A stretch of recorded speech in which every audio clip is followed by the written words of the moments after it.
Most people think Wookiees are just the big, loyal, furry guys from Star Wars, but the actual history of their species, their home planet, and everything that was done to them across centuries is one of the most brutal and overlooked stories in the entire galaxy. Before I move forward, I'm counting on you to support my channel by clicking that tiny subscribe button so that we can spread these amazing videos to folks like you around the world. Thank you. I want to be upfront about why I made this video. I've been sitting on this research for a while, and honestly, it kept getting longer every time I thought I was done. Wookiee lore is scattered across games, novels, comics, and supplementary material, and when you pull it all together, the picture you get is a lot darker than most people realize. When I was assembling this, I made a deliberate choice to emphasize the slave trade era and the imperial occupation above almost everything else, because those two threads connect almost every other piece of Wookiee history in a way that I think makes the whole story land harder. I also chose to reorder some of the timelines so the cultural background comes before the atrocities, because I think you need to understand what was lost before you can understand what was taken. This is my interpretation of the lore, pieced together from what the sources suggest, and not every detail here is definitive canon. But the story it tells is a compelling one. Let's get into it. Chapter 1. The World at the Top of the Trees. Kashyyyk is one of those planets that looks like paradise on the surface and reveals something much stranger the deeper you go. The planet is almost entirely covered in massive Rocha trees, and when people say massive, they mean structures that dwarf anything that grows on most other worlds. These trees can reach heights that put them in a category closer to geological formations than anything you would normally call a tree. The Wookiees built their entire civilization in the canopy of these things, constructing cities and villages on branches wide enough to serve as roads. From the top, with sunlight filtering through the leaves and the sound of wind moving through the upper canopy, Kashyyyk looks like the most peaceful place in the galaxy. But Kashyyyk has layers, literally. The planet's ecosystem is organized vertically, and the further down you go from the surface canopy, the more hostile the environment becomes. Wookiees call the ground level the Shadowlands, and the name is not poetic license, it is a description. Light barely reaches the forest floor, and what lives down there has adapted to a world of near-total darkness and extreme predatory pressure. The creatures at the lowest levels of Kashyyyk are some of the most dangerous organisms documented in the Star Wars galaxy. Kinrath, Terrantatex, shadow creatures that don't have clean classifications in any bestiary. The Shadowlands is where things go to die, or where they evolved specifically to make other things die.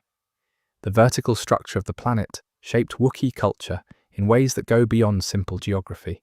Height was status. The upper canopy, where the cities sat and where the light was strongest, was where the most prominent families and clans lived and governed.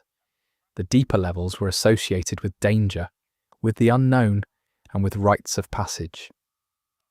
Young Wookiees who wanted to prove themselves descended into the lower levels. Not everyone came back. This wasn't considered a flaw in the system. It was part of how Wookiee society understood courage and adulthood.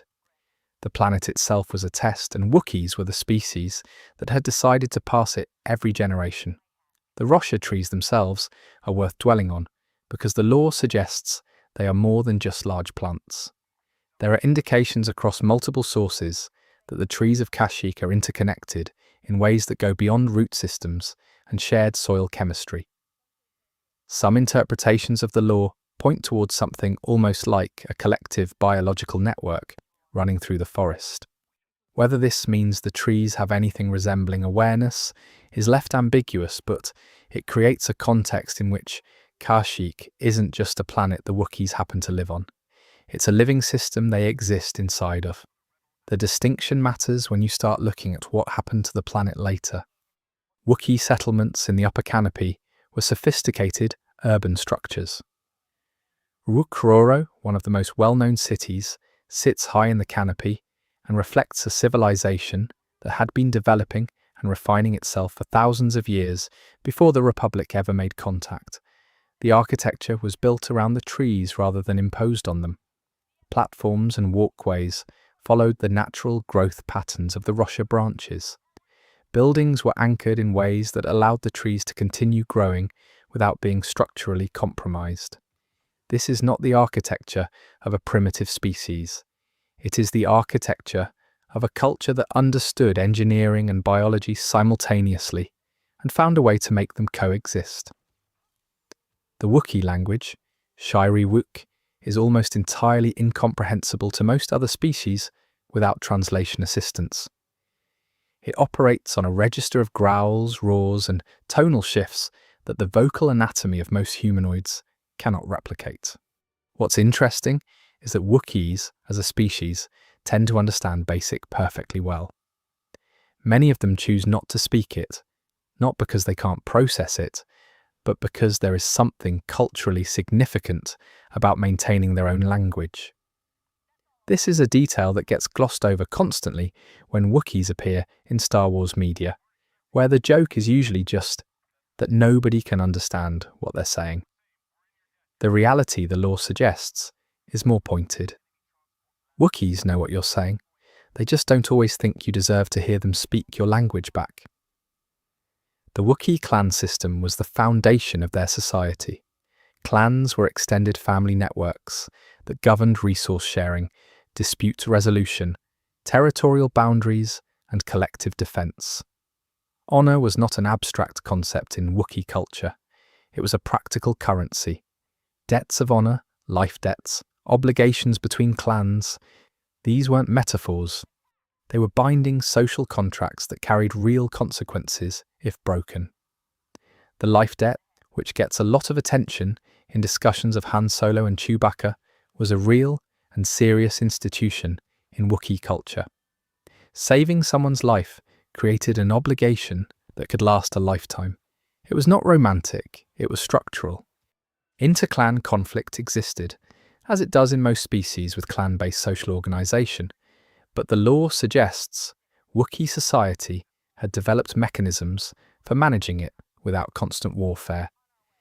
There were councils, there were arbitration processes, and there were understood rules about what constituted legitimate grievance versus unjustified aggression. This matters because it pushes back against the image of Wookiees as primarily a warrior species.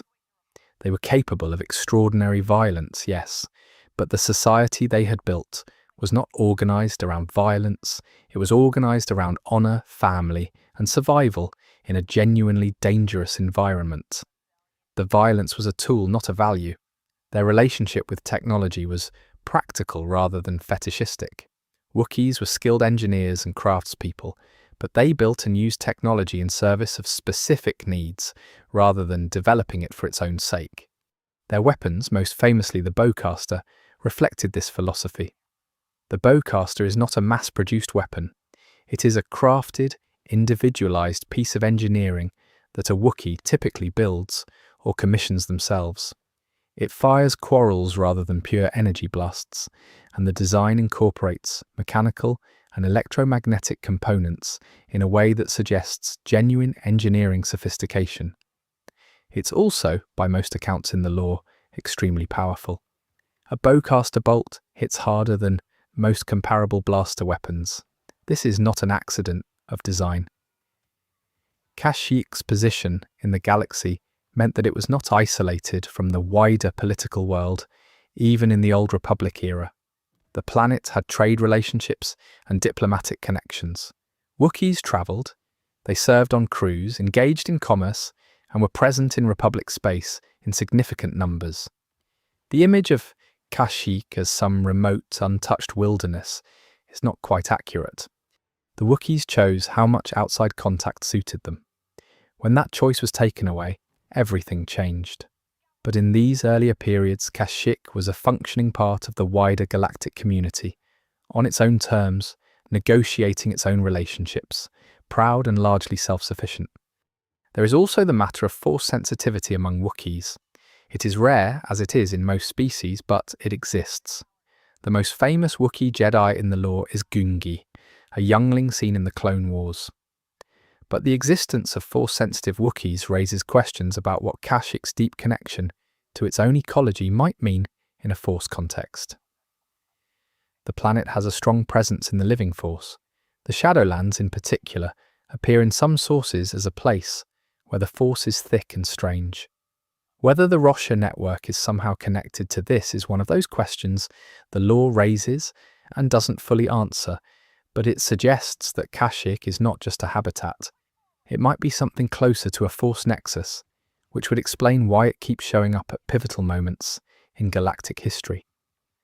Wookiee spirituality is not extensively documented in the lore, but what exists points toward a belief system rooted in nature, in the cycles of the forest and in the ancestors. The Shadowlands appear in a spiritual context as well as a physical one. Descending into them was not just a physical rite of passage, but a spiritual one. You were going to the place of death and darkness and returning transformed. This is a structure found in belief systems across human cultures, and it maps onto Wookiee culture in a way that feels organic rather than borrowed. The forest was their temple. The trees were their connection to something older and larger than themselves. The economy of Kashyyyk before the Imperial era was based around the resources the planet provided. Rocha wood was valuable, but the Wookiees managed its harvest carefully. This wasn't purely ecological sentiment, though the lore suggests Wookiees did feel a genuine connection to the trees. It was also practical. The trees were the foundation of their civilization. You don't cut down the thing your cities are built on. There were also trade goods related to the unique fauna and flora of the planet, and Wookiee craftsmanship had value in Republic markets. It was not an impoverished economy. The planet was rich and the Wookiees had built something worth protecting. The history of outside contact with Kashyyyk before the Clone Wars was not uniformly peaceful. There were exploitation attempts, trade disputes that turned ugly, and moments where Wookiee patience with outsiders ran out. But for most of the Republic era, Kashyyyk maintained a kind of equilibrium. It was respected enough, or perhaps feared enough, that outright aggression was not profitable. Wookiees who were wronged fought back. The species had a reputation. You didn't push a Wookiee unless you were prepared for what came next. For a long time, that reputation was enough protection. The Clone Wars shattered that equilibrium. The Battle of Kashyyyk is one of the documented engagements of the war, and it brought the full machinery of galactic conflict to a planet that had been managing its own affairs for millennia. Separatist forces invaded. The Republic deployed clone troopers to defend it. Yoda himself commanded Republic forces on Kashyyyk, which tells you something about the strategic or symbolic significance the planet held. The battle was brutal. The Rocha forests became combat zones. Cities in the canopy took damage. Wookiees fought alongside clone troopers against droid armies, and for a moment the Alliance held. Then Order 66 happened, and everything changed again, in a different way. The clone troopers who had been fighting alongside Wookiees on Kashyyyk suddenly turned on the Jedi. Yoda survived, aided by Wookiee loyalists, including Tarful and Chewbacca, who helped him escape. This is one of the few Order 66 survival stories that hinges on the actions of non-Force sensitive beings making a conscious choice to protect a Jedi at personal risk. Wookiees, 2 of them, made a decision that changed galactic history. The Empire that would follow owed part of its shape to the fact that those 2 individuals chose to do the right thing at the worst possible moment. The Empire did not forget Kashyyyk, and it did not forgive it. What came next was not just occupation, it was something more deliberate and more total than military control. The Wookiees had resources the Empire wanted. They had a planet rich in materials. And they were, by Imperial ideology, exactly the kind of species that the Empire felt no obligation to treat as people. The justifications were there, ready-made by a system that had already decided the answer before it asked the question. The occupation of Kashyyyk became one of the longest and most documented atrocities of the Imperial era, and it began almost immediately after the formation of the Empire itself. The forests that had been home to a civilization for thousands of years became a labor extraction site. The people who had built cities in the canopy became enslaved workers in their own home. The planet that looked like paradise from above became something else entirely.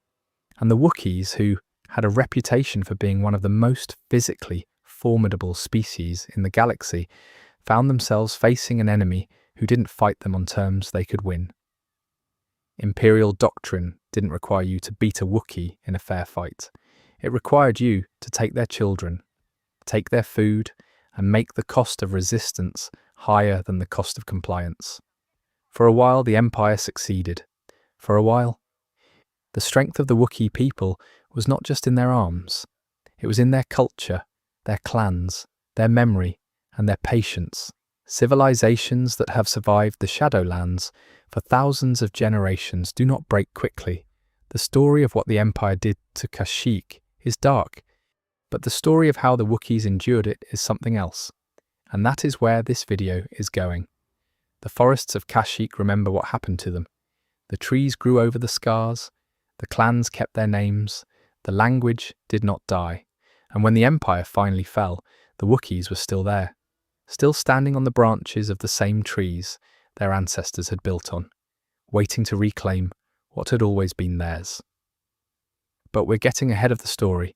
Before we talk about what the Empire did, we need to understand what it was trying to destroy, and that means going back further. Back to the oldest layers of Wookiee history, back to the parts of the lore that are fragmented and dark in their own way, before any empire existed to make them so. Because Kashyyyk's history did not begin with the Clone Wars. It did not begin with the Republic. It began a very long time ago in the deep canopy, in the dark, with a species that had to claw its way to the top of the most dangerous ecosystem in the galaxy. And the things that shaped them in that process never entirely left. The aggression that makes a Wookiee terrifying in combat did not come from nowhere. The capacity for loyalty that makes them the most reliable allies in the galaxy did not come from nowhere either.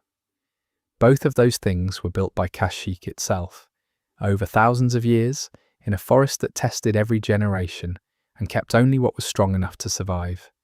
That is the world we are talking about. That is the place the Empire tried to break.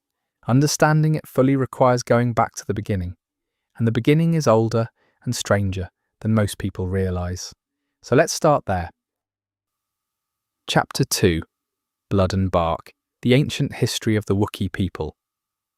The earliest periods of Wookiee civilization are not well documented in official canon, and much of what exists comes from legend sources that have been reclassified but not entirely discarded.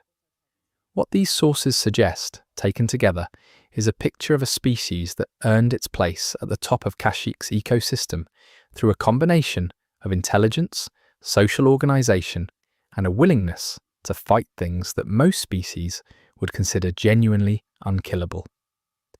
The Proto-Wookiee period, if you want to call it that, is the era before organized clan structures and before the construction of the Great Canopy cities. In this period, the lore points toward Wookiees living in smaller, more mobile groups that navigated the mid-levels of the forest, not yet fully established in the upper canopy, and far more exposed to the predatory pressures of the lower levels. This was not a safe existence. The creatures of the Shadowlands were a constant presence. Survival required collective action, and collective action required trust, communication, and the kind of social bonds that eventually became the clan system. The development of Kashyyyk as a complex language was probably one of the key drivers of Wookiee social development. Language that can convey nuance, that can pass information across generations, that can encode agreements and obligations, is the difference between a group of individuals surviving together and a society. The tonal and gestural complexity of Kashyyyk suggests a long developmental history. This was not a language built for simple commands. It was built for conversation, for negotiation, for storytelling. The ancestors of the Wookiees were already doing something sophisticated long before they built their first platforms in the high canopy. The move upward into the canopy was probably gradual. The upper levels offered significant advantages: more light, more visibility, fewer of the apex predators that made the lower forest so dangerous. But it also required engineering. You can't just decide to live in the top of a tree the size of a building without solving some genuinely difficult structural problems. The fact that Wookiees solved those problems and built cities that lasted thousands of years in an environment that includes severe storms suggests an engineering culture that goes back much further than most outside observers would assume. Early Wookiee tools were almost certainly biological before they were metallic. The forest provided materials. Rocha wood is described in multiple sources as exceptionally hard and resilient. Bones and shell materials from Kashyyyk's fauna were also used. The transition to metalworking came later, but the lore suggests it happened through trade and contact, rather than independent development. Wookiees encountered other species and technologies and incorporated what was useful. This is not a mark against their ingenuity. It is how most technological development works. You borrow what solves your problem and you adapt it to your context. What's interesting is that even after Wookiees gained access to more advanced technology through contact with the wider galaxy, they retained a preference for crafted, individual tools over mass-produced equivalents. The bowcaster is the clearest example, but it extends to other aspects of Wookiee material culture. There is something in Wookiee values that resist the homogenization that comes with industrial production. Each tool is made for a person. Each weapon reflects the person who carries it. This is not inefficiency. It is a philosophical stance about the relationship between a person and the things they use.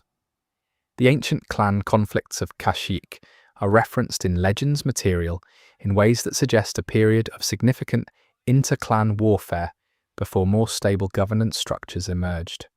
The lore doesn't give a clean narrative of these conflicts, but it points toward a time when the upper canopy was divided into competing territories, with real violence between them. What ended that period isn't entirely clear, but the existence of the council structures that appear in later periods suggests that at some point the clans chose to build something larger than any individual clan's interest. The mechanisms for that shift are obscure, but the result is a society that maintained clan identity while developing collective governance. One piece of ancient Wookiee lore that deserves more attention is the relationship between Wookiees and the Shadowlands as a sacred space. The lower levels were not just physically dangerous, they were cosmologically significant. In Wookiee spiritual understanding, as suggested by various sources, the Shadowlands represented the realm of death, of the past, of what had been lost. Descending into them was an act of communion with that past. The rite of passage involving a descent into the Shadowlands was not just about physical courage. It was about confronting mortality, about understanding that the world had layers, and that the comfortable life in the upper canopy existed because of everything that had died and been absorbed by the dark below. This is a genuinely sophisticated, cosmological framework. It acknowledges impermanence, it ties the living to the dead, and it uses the physical structure of the planet as a map of existence. You live in the light. You carry the dark within you. You descend to prove you understand what holds the light up, and then you come back. This framework suggests a culture that had been thinking seriously about existence for a very long time. The oldest Wookiee oral traditions are not directly accessible in the lore, but their existence is referenced in multiple sources. A culture that values honor as a practical rather than abstract concept would have developed a rich tradition of stories about honored and dishonored ancestors. The life debt as an institution suggests that individual actions were understood to have consequences that outlasted the individual. Your honor was not just yours. It belonged to your clan, your ancestors, and your descendants. This creates a very different relationship to individual decision-making than most outside cultures would recognize. The first documented contact between Wookiees and off-world species is murky in the lore, but it seems clear that the initial encounters were not entirely peaceful. Species that arrive at an inhabited planet with ships and weapons and unfamiliar intentions are not greeted with automatic trust. The Wookiees had a fully developed sense of territorial sovereignty. Kashyyyk was theirs. Visitors were guests, and guests had obligations.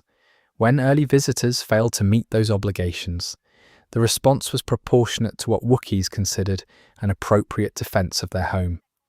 The Republic's formal relationship with Kashyyyk developed over time, and the law suggests it was negotiated rather than imposed. Wookiees were not conquered by the Republic.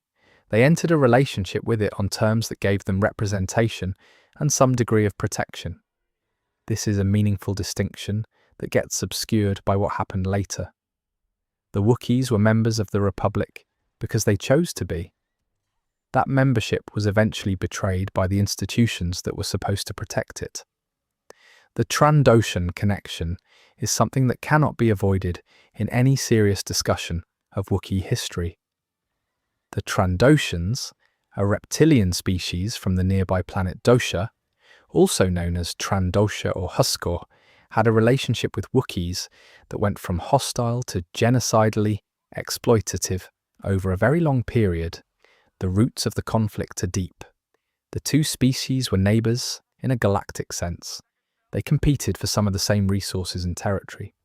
They had different values and different social structures, and somewhere in that long history of contact, the Trandoshans developed a practice of hunting Wookiees, initially for sport and trophy, and later in a context that fed directly into the slave trade.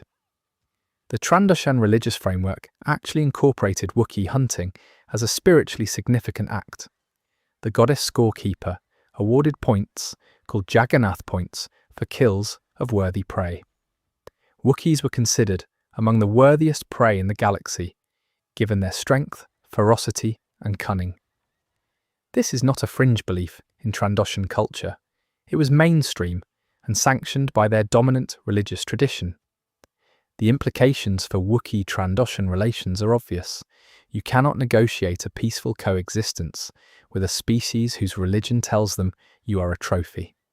This conflict was ongoing during the Republic era and was nominally subject to Republic arbitration and regulation. In practice, the Republic's ability to manage the behavior of Trandoshan hunters was limited. The slave trade that would become so central to Wookiee history had early roots in Trandoshan raiding. Wookiees taken as trophies were sometimes also enslaved. The distinction between hunting and enslaving blurred in a way that benefited those who preferred not to examine it too closely. The ancient history of Kashyyyk also includes encounters with the Rakata, the species responsible for the infinite empire that preceded the Republic. The Rakata were slavers on a galactic scale, using force-based technology to dominate dozens of species. The lore suggests that Kashyyyk was not entirely untouched by the Rakatan Empire, though the extent of Rakatan presence on the planet is one of those areas where the sources are suggestive rather than definitive. What is documented is that the technology involved in certain Star Wars Legends storylines, particularly in the Knights of the Old Republic games, connects Kashyyyk to a pre-Republic history of exploitation that predates even the Trandoshan conflict. This is a pattern that becomes visible when you look at Wookiee history across its full length. Kashyyyk kept attracting the attention of species and empires that wanted what it had and felt entitled to take it. The Rakata, the Trandoshans. Eventually the Separatists, the Empire, and various criminal organizations. Part of this was the planet's resources, part of it was the Wookiees themselves, who were physically imposing enough to be valuable as forced labor, and part of it was probably the simple logic of repeated exploitation. Once a pattern of treating a species as a resource is established, it becomes easier for subsequent actors to adopt that framework rather than challenge it. The Wookiees resisted every time. That is also part of the pattern. The species that has been climbing the most dangerous vertical ecosystem in the galaxy for thousands of years does not simply accept being treated as property. The resistance took different forms in different eras. Sometimes it was organized military defense. Sometimes it was individual acts of defiance. Sometimes it was the quiet preservation of culture and language in circumstances designed to destroy both. But the resistance was always there. The development of Wookiee martial culture is relevant here. Combat techniques passed down through clans were not just practical fighting methods. They were cultural inheritance. A Wookiee warrior who knew the fighting style of their ancestors was connected to those ancestors in a tangible way. The techniques carried stories. They carried names. They were living records of a history that was never entirely written down, but was never lost either. This is one of the reasons that attempts to dehumanize or de-Wookieeize the species through enslavement consistently fail to achieve the psychological goals enslavers typically pursue. You can take a Wookiee's freedom. Taking their identity was much harder. The pre-Clone Wars period of Kashyyyk's history is one of gradual accumulation of external pressure on a culture that was managing to hold its shape despite repeated challenges. Trade relationships with the Republic brought benefits and complications. Off-world contact meant off-world diseases, off-world ideologies, off-world criminals who saw opportunity in proximity to Kashyyyk. The planet's integration into Republic society was never entirely smooth. There were always tensions between what Wookiee culture valued and what Republic-integrated galactic commerce demanded. But the civilization held. The cities in the canopy stood. The clans maintained their identities. The language survived. And for all the difficulties of the pre-war period, there was still something that could genuinely be called Wookiee society, functioning according to Wookiee values in a place that Wookiees called home. Then the Clone Wars began, and the pressure that had been building across centuries of gradual exploitation suddenly became something much more acute and much more violent. The galaxy tore itself apart, and Kashyyyk was in the middle of it. The battle that came to Kashyyyk during the Clone Wars was not the first time the planet had seen combat, but it was the first time the full industrial scale of galactic warfare arrived in the Rosha canopy. Droid armies marching through forest platforms, gunships in the upper atmosphere, clone troopers dug in on the beaches of Kashyyyk, the coastal city, fighting against a mechanized invasion force. The Wookiees did not stand aside. They fought. They had always fought when their home was threatened. But the scale of what was coming, the scale of what would follow the Clone Wars, was something that even centuries of survival in the Shadowlands had not fully prepared them for. Because the next enemy would not come at them with armies alone. It would come at them with bureaucracy, with ideology, and with an imperial economy that had already decided exactly what Wookiees were worth. And the answer it had decided on was not people. Chapter 3. The Chains of the Empire. Slavery, Occupation, and Resistance. The imperial occupation of Kashyyyk is one of the most thoroughly documented atrocities in Star Wars lore, across both legends and canon sources, and the picture that emerges from combining them is grim in ways that deserve to be taken seriously, rather than used as background detail. This was not a military occupation in the conventional sense. It was the imposition of a slave economy on an entire planet, justified by an imperial ideology that categorized non-human species as inherently inferior and therefore subject to whatever use the Empire found for them. The ideological groundwork was already there when the Empire formed. The Republic had not been a perfectly equitable institution. Speciesism existed.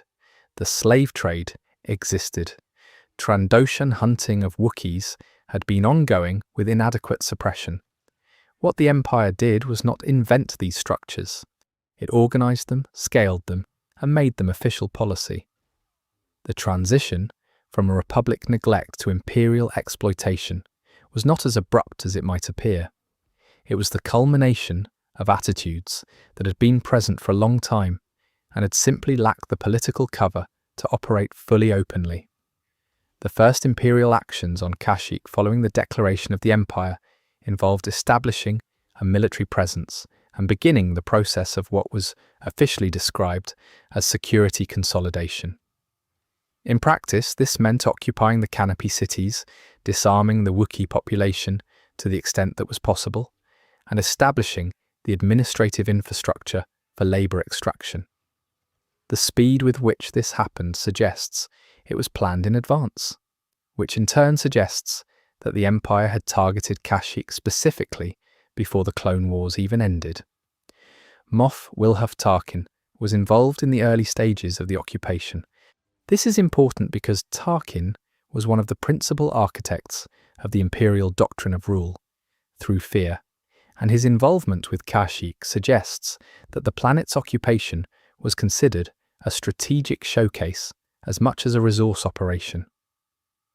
If you could bring Kashyyyk to heel, a planet full of one of the physically strongest species in the galaxy, you demonstrated something about imperial power that had value beyond the timber and the labor. You demonstrated that resistance was futile, that the Empire could break anything. The slave labor extracted from Kashyyyk was used across multiple imperial projects. Wookiees were valued as laborers because of their physical strength, their endurance, and their technical aptitude. An enslaved Wookiee was not just a source of muscle. A skilled Wookiee engineer or craftsperson was worth significantly more to imperial industrial operations than an unskilled worker. This created a particularly cruel dynamic where the very skills and intelligence that made Wookiees valuable as a civilization were being turned against them, used to justify and perpetuate their enslavement. The Maw installation, the secret Imperial research facility where the Death Star's superlaser concept was originally developed, was built with Wookiee slave labor, according to legend sources. The implications of this are worth sitting with for a moment. The weapon that would eventually destroy Alderaan was partially constructed by enslaved beings who had no choice in the matter. The horror of the Death Star's victims extends backward in time to the beings whose forced labor made it possible.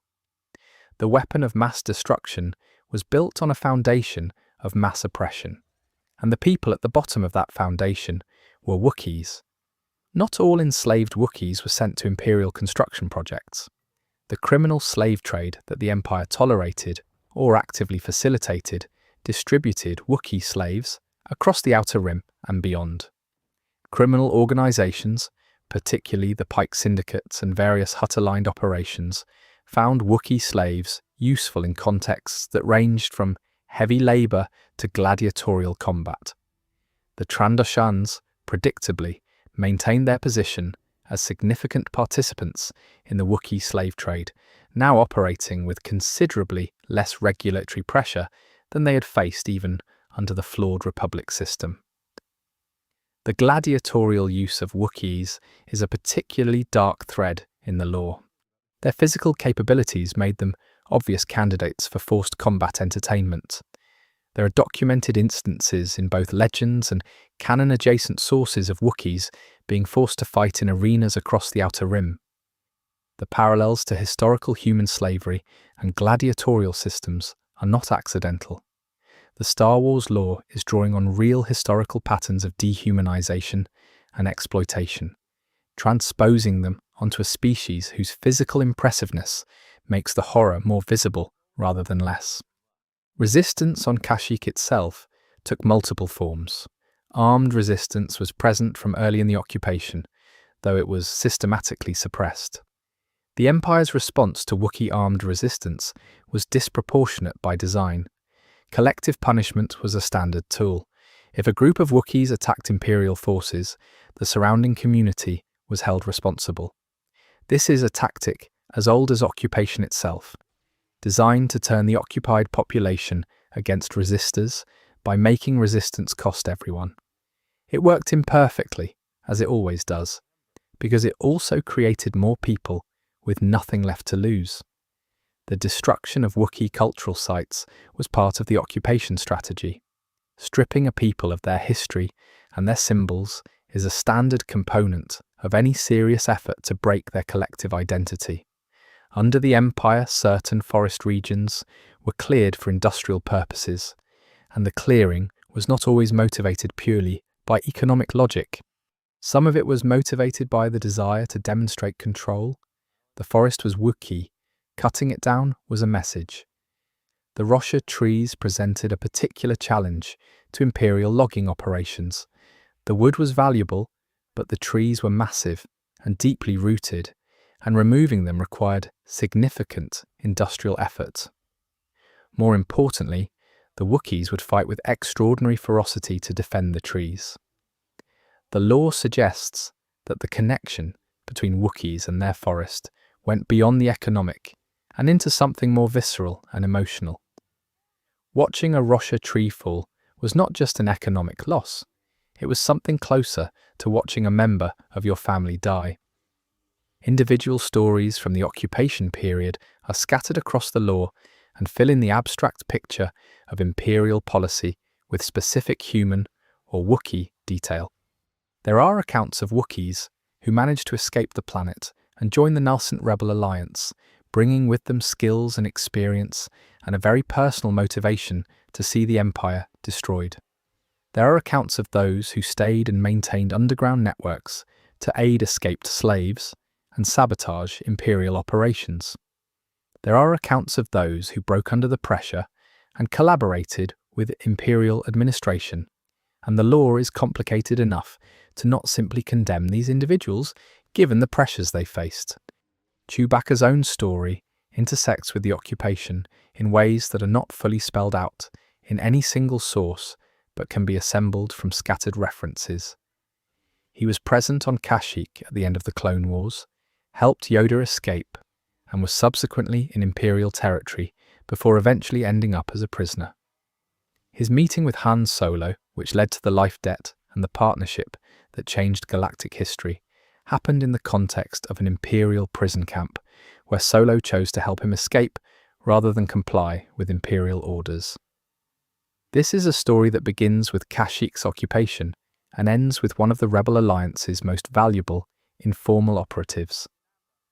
The life debt institution, in the context of occupation and slavery, takes on a different character than it does in more stable circumstances. When your society has been disrupted, when your clan networks have been broken up by enslavers and dispersed across the galaxy, the life debt becomes one of the few portable social institutions you have left. It travels with you. It creates obligations between individuals that survive the destruction of the larger structures those obligations were originally embedded in. Chewbacca's life debt to Han Solo was not just a personal connection, it was a survival of Wookiee social structure, in miniature, in the diaspora created by imperial violence. The imperial administration of Kashyyyk was not entirely stable. The planet was difficult to fully control. The forest was vast and the Wookiees knew it, far better than any imperial garrison ever would. The Shadowlands, which imperial forces generally avoided, served as refuge for resistance networks. The same ecological depth that had been a rite of passage challenge for Wookiee youth became a tactical advantage in asymmetric warfare against an occupying force that lacked the local knowledge to follow them into the dark. Imperial officers assigned to Kashyyyk were generally not the elite of the officer corps, a posting to a planet full of enslaved and enraged giant predators in a forest that kills you if you go too far in any direction was not a desirable assignment. This meant that the quality of imperial administration on Kashyyyk was, by imperial standards, below average. Corruption was common. Slave quotas were met through brutal efficiency rather than careful management. The economic extraction was real, but it was conducted with less competence and more cruelty than the Empire would have officially sanctioned, if it had sanctioned anything at all. The relationship between the Wookiee resistance on Kashyyyk and the formal Rebel Alliance was complicated. The Alliance wanted Wookiee support and had good reason to offer solidarity with an enslaved people. But the Alliance was also cautious about operations that might provoke imperial escalation on Kashyyyk before it was prepared to actually help. There is a tension in the law here between the alliance's strategic calculations and the immediate suffering of the people it claimed to fight for. This is not unique to the Wookiee situation in Star Wars. It is a tension that appears in real-world resistance movements repeatedly. The children of Kashyyyk deserve particular mention. The disruption of Wookiee family structures through enslavement and occupation targeted the young with particular efficiency. Separating young Wookiees from their parents and their clans broke the transmission of cultural knowledge at its most vulnerable point. Language, combat traditions, spiritual practices, the stories of the ancestors, all of these required an older generation to pass them to a younger one. When that transmission was interrupted by enslavement, it created generational gaps in cultural knowledge that were very difficult to fill even after liberation. And yet the culture survived, not perfectly, not without loss, but it survived. The Wookiees who made it through the Imperial era, whether through resistance, survival, or exile, carried enough of what had been to begin the process of reconstruction. The language did not die. The clan structures, though damaged, did not disappear. The memory of what Kashyyyk had been before the Empire was not erased, because the Empire, for all its brutality, was not as thorough as it believed itself to be. One of the most powerful elements in the law is the simple fact of continuity. The Wookiees who fought at Kashyyyk during the Clone Wars were the children and grandchildren of Wookiees who had already survived centuries of Trandoshan raids, Republic neglect, and the long history of outside interest in their planet and their bodies. They had practice at surviving, and the Empire, as total and as powerful as it was not the first entity to try to break them. The liberation of Kashyyyk, which came in the aftermath of Endor, is one of the documented events of the Galactic Civil War's final phase.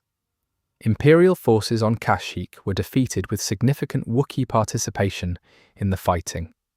The scenes of Wookiees reclaiming their planet, of the forest being a battlefield where the enslaved fought their enslavers, is one of the more emotionally charged moments in the post-Endor lore. It is not triumphalist in the way that Imperial defeat at Endor is. It is more complicated.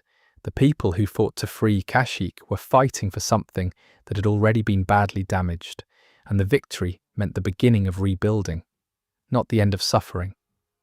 The Empire left scars on Kashyyyk that are visible in subsequent lore. Infrastructure destroyed, populations reduced, cultural transmission interrupted.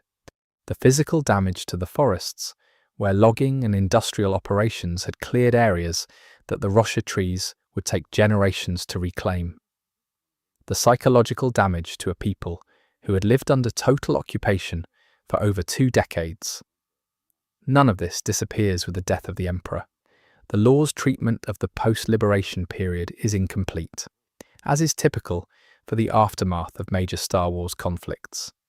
But what exists suggests a process of difficult reconstruction, of clans trying to re-establish connections across the diaspora, of Wookiees returning from exile and slavery to a planet that looked familiar but had been fundamentally altered by what had been done to it, and the Trandoshans were still there.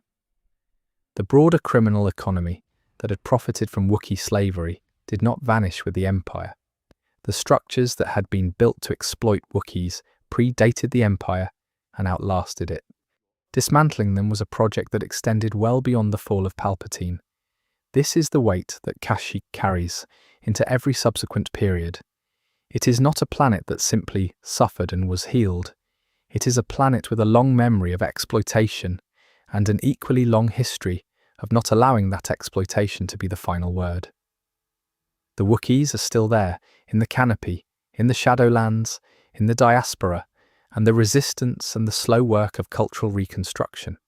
The dark history of Kashyyyk is real, and it is ongoing in the sense that its consequences do not end at the liberation. But it is also a history of a people who refuse to be defined entirely by what was done to them. The trees are still standing, most of them. That is not nothing. Chapter 4. Trandoshans, Slavers, and the Economy of Exploitation. The Trandoshan relationship with Wookiees is one of the oldest and most relentlessly dark threads in Star Wars lore, and it rarely gets the sustained examination it deserves. Most people know that Trandoshans and Wookiees don't get along. The actual history of why and the full scope of what that antagonism has meant in practice is something considerably darker and more structurally significant than a simple species rivalry. Start with the geography. Kashyyyk and Trandosha are in the same star system. The Kashyyyk system, also known as the Matarano sector, places two species in close proximity who had fundamentally incompatible approaches to the natural world and to each other. Proximity without compatibility is a recipe for conflict in any context. In this context, where one species had a religious framework that incorporated the hunting of the other as a spiritually significant act, the conflict was not incidental. It was baked into the cosmological structure of Trandoshan society. The scorekeeper is the central deity of the dominant Trandoshan religious tradition. She tallies the actions of believers and awards or deducts Jagannath points based on the quality of their hunts. Worthy prey earns more points than unworthy prey. The assessment of worthiness is based on the prey's strength, cunning, and resistance. Wookiees score exceptionally high by all three metrics. In Trandoshan religious accounting, killing a Wookiee is a significant spiritual achievement. This is not a metaphor. This is the literal content of the belief system. The implications for any kind of peaceful coexistence are obvious. You cannot build a stable relationship between two species when one of them has religious justification for hunting the other. The Republic tried, to varying degrees of seriousness, to suppress the hunting aspect of this cultural practice. The efforts were largely unsuccessful because the practice was too deeply embedded in Trandoshan identity to be altered by external legal pressure. You can pass a law against something.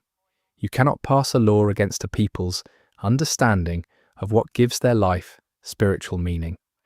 The transition from hunting to slavery in the Trandoshan relationship with Wookiees probably happened gradually and for economic reasons that overlaid rather than replaced the religious ones.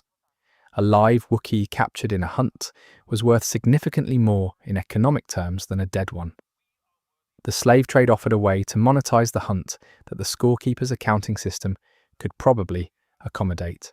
If capturing and enslaving a Wookiee required more skill and courage than simply killing one, the spiritual math might actually favor the slave trade.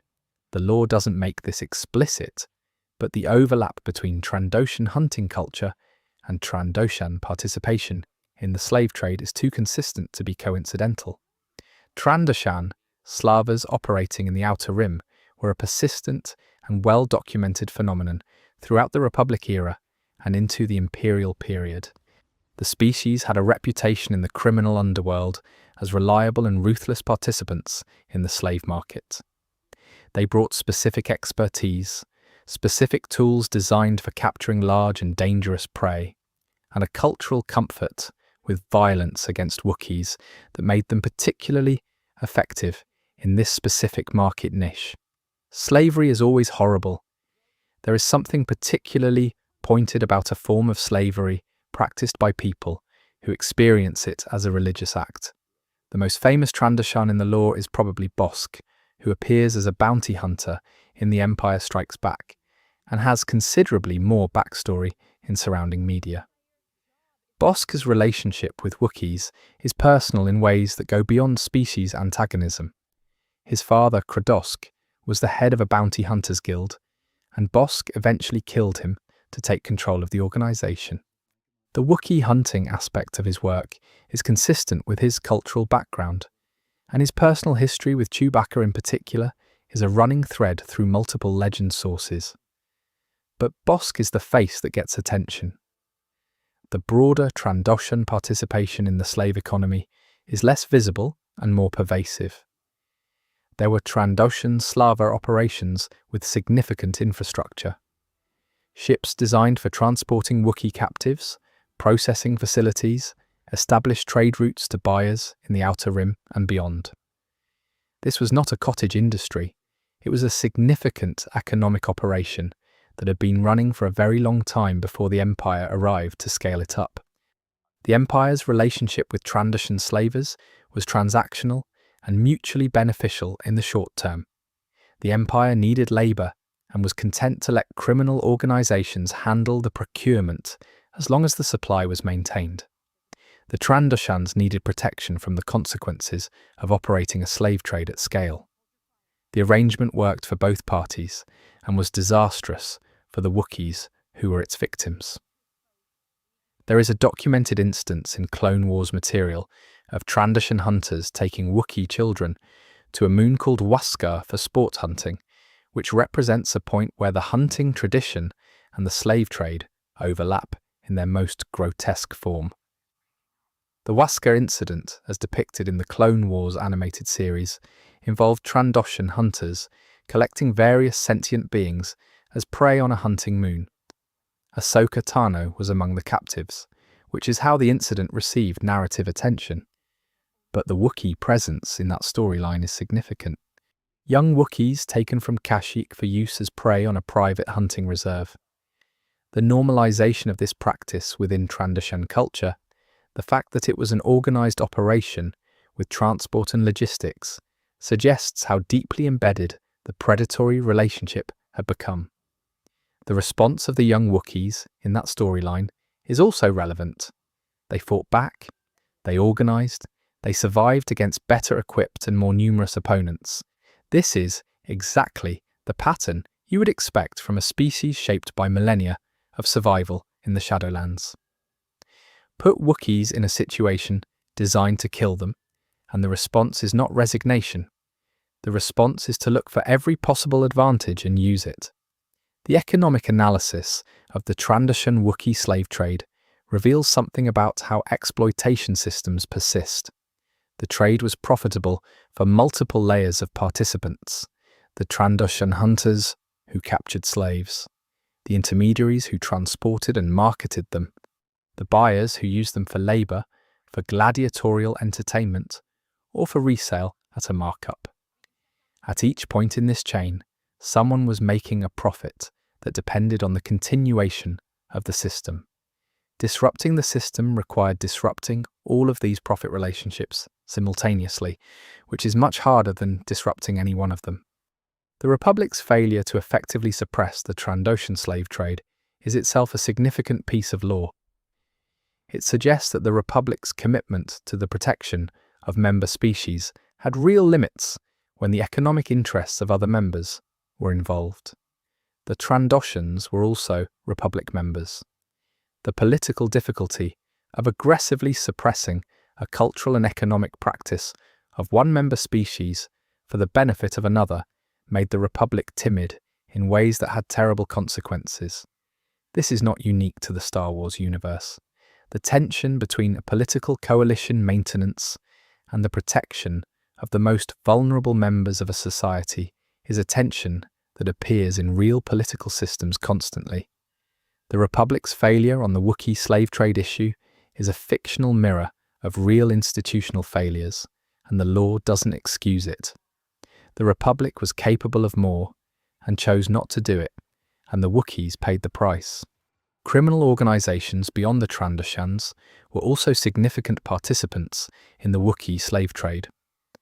The Zygerian slave empire, which predated the Republic and was eventually destroyed by it, only to have slavery continue through other channels, had intersected with the Wookiee market at various points. The Hutt criminal networks were buyers of Wookiee slaves for various purposes. The Pike syndicates' labour operations used enslaved beings, including Wookiees in some of their operations. The web of criminal economic interest in Wookiee enslavement was extensive and deeply embedded. One aspect of the slave economy that the law touches on but doesn't fully develop is the psychological impact on the perpetrators. Trandoshan hunters who had grown up with the religious framework of the scorekeeper had normalized violence against Wookiees to the point where most of them probably did not experience it as morally significant. The dehumanization required to participate in slavery as a perpetrator is a real psychological phenomenon. and in the Trandoshan case, it had been culturally institutionalized across generations. This doesn't make it less horrifying. It makes it more so, because it demonstrates how thoroughly a society can build atrocity into its normal operations. The individual Trandoshans who appear sympathetically in the lore, and there are a few, tend to be characters who have stepped outside the cultural mainstream in some way. Characters who have developed their own ethical frameworks that diverge from the scorekeeper tradition. These characters are interesting precisely because they show that the Trandoshan participation in Wookiee hunting and slavery was not biologically determined. It was culturally constructed, which means it could have been otherwise. The aftermath of imperial defeat for the Trandoshan slave trade was complex. The formal imperial economy that had provided cover and demand for the trade was disrupted. But the criminal networks that had participated in it did not simply dissolve. The new republic inherited the problem of a well-established slave trade that it now had to address without the institutional failures of its predecessor. The law suggests that the new republic was more committed to this than the republic had been, but the task of dismantling systems built over centuries was not completed quickly. The Wookiee diaspora created by the slave trade persisted beyond the liberation of Kashyyyk. Former slaves scattered across the galaxy were not all able or willing to return to a home planet that had been transformed by occupation. Some had built lives in exile that were not simply abandoned when the Emperor died. The reconstruction of Wookiee communities across the galaxy, connecting the diaspora back to Kashyyyk and to each other, was a long-term project that the lore only begins to trace. The Trandoshan-Wookiee relationship in the post-imperial era is one that the lore handles with appropriate complexity. The deep history of predation and enslavement didn't resolve into peaceful coexistence immediately upon the Empire's fall. There were scores to settle, there was grief and rage that had nowhere to go, and there were Trandoshans who continued operating in ways that the new political order technically prohibited but could not immediately stop. The normalization of a conflict that runs as deep as the Kashyyyk-Trandosha rivalry requires more than political change. It requires generational change in culture and belief. What's perhaps most striking about the Trandoshan dimension of this history is how consistently it demonstrates the power of cultural frameworks in legitimizing atrocity. The Trandoshans were not a uniquely evil species. They were a species whose dominant cultural and religious tradition had built structures that made the exploitation of Wookiees feel normal, spiritually meaningful, and economically rational. That combination, cultural legitimacy plus spiritual meaning plus economic incentive, is one of the most durable foundations for sustained exploitation that exists. Recognizing this in the Trandoshan case is not about excusing them. It is about understanding the mechanism. Because the mechanism is not unique to a fictional reptilian species in a fictional galaxy. It is a mechanism that has been used in various forms throughout human history. The Star Wars lore is pointing at something real. The dark history of Kashyyyk is, among other things, a story about how exploitation systems are built, maintained, and justified, and what it takes to dismantle them. The Wookiees survived the Trandoshans, the Republic's indifference, the Empire's brutality, and the criminal economy that treated them as commodities.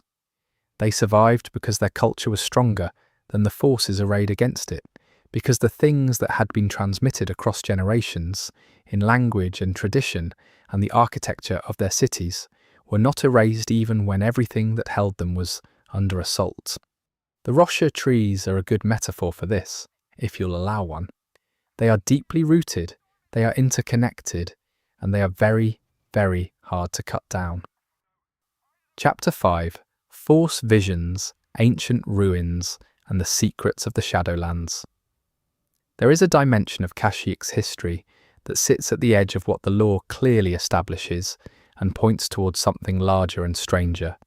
It involves the Force ancient civilizations, and the particular quality of the Shadowlands as a place where the boundaries between the living and the dead, the past and the present, seem thinner than they should be. This is the dimension of Kashyyyk's story that gets the least attention, because it requires assembling fragments from games, comics, and supplementary material that most people haven't engaged with. But it is arguably the dimension that puts everything else in context. Begin with the Shadowlands themselves. The lower levels of Kashyyyk's forest are not simply dangerous terrain. Multiple sources suggest they have a distinct presence in the Force. Characters who are Force-sensitive and who enter the Shadowlands report experiences that go beyond normal environmental awareness. The darkness is not just the absence of light. There is something about the deep forest, about the accumulated weight of everything that has lived and died there over millions of years, that makes the Force move differently in that space.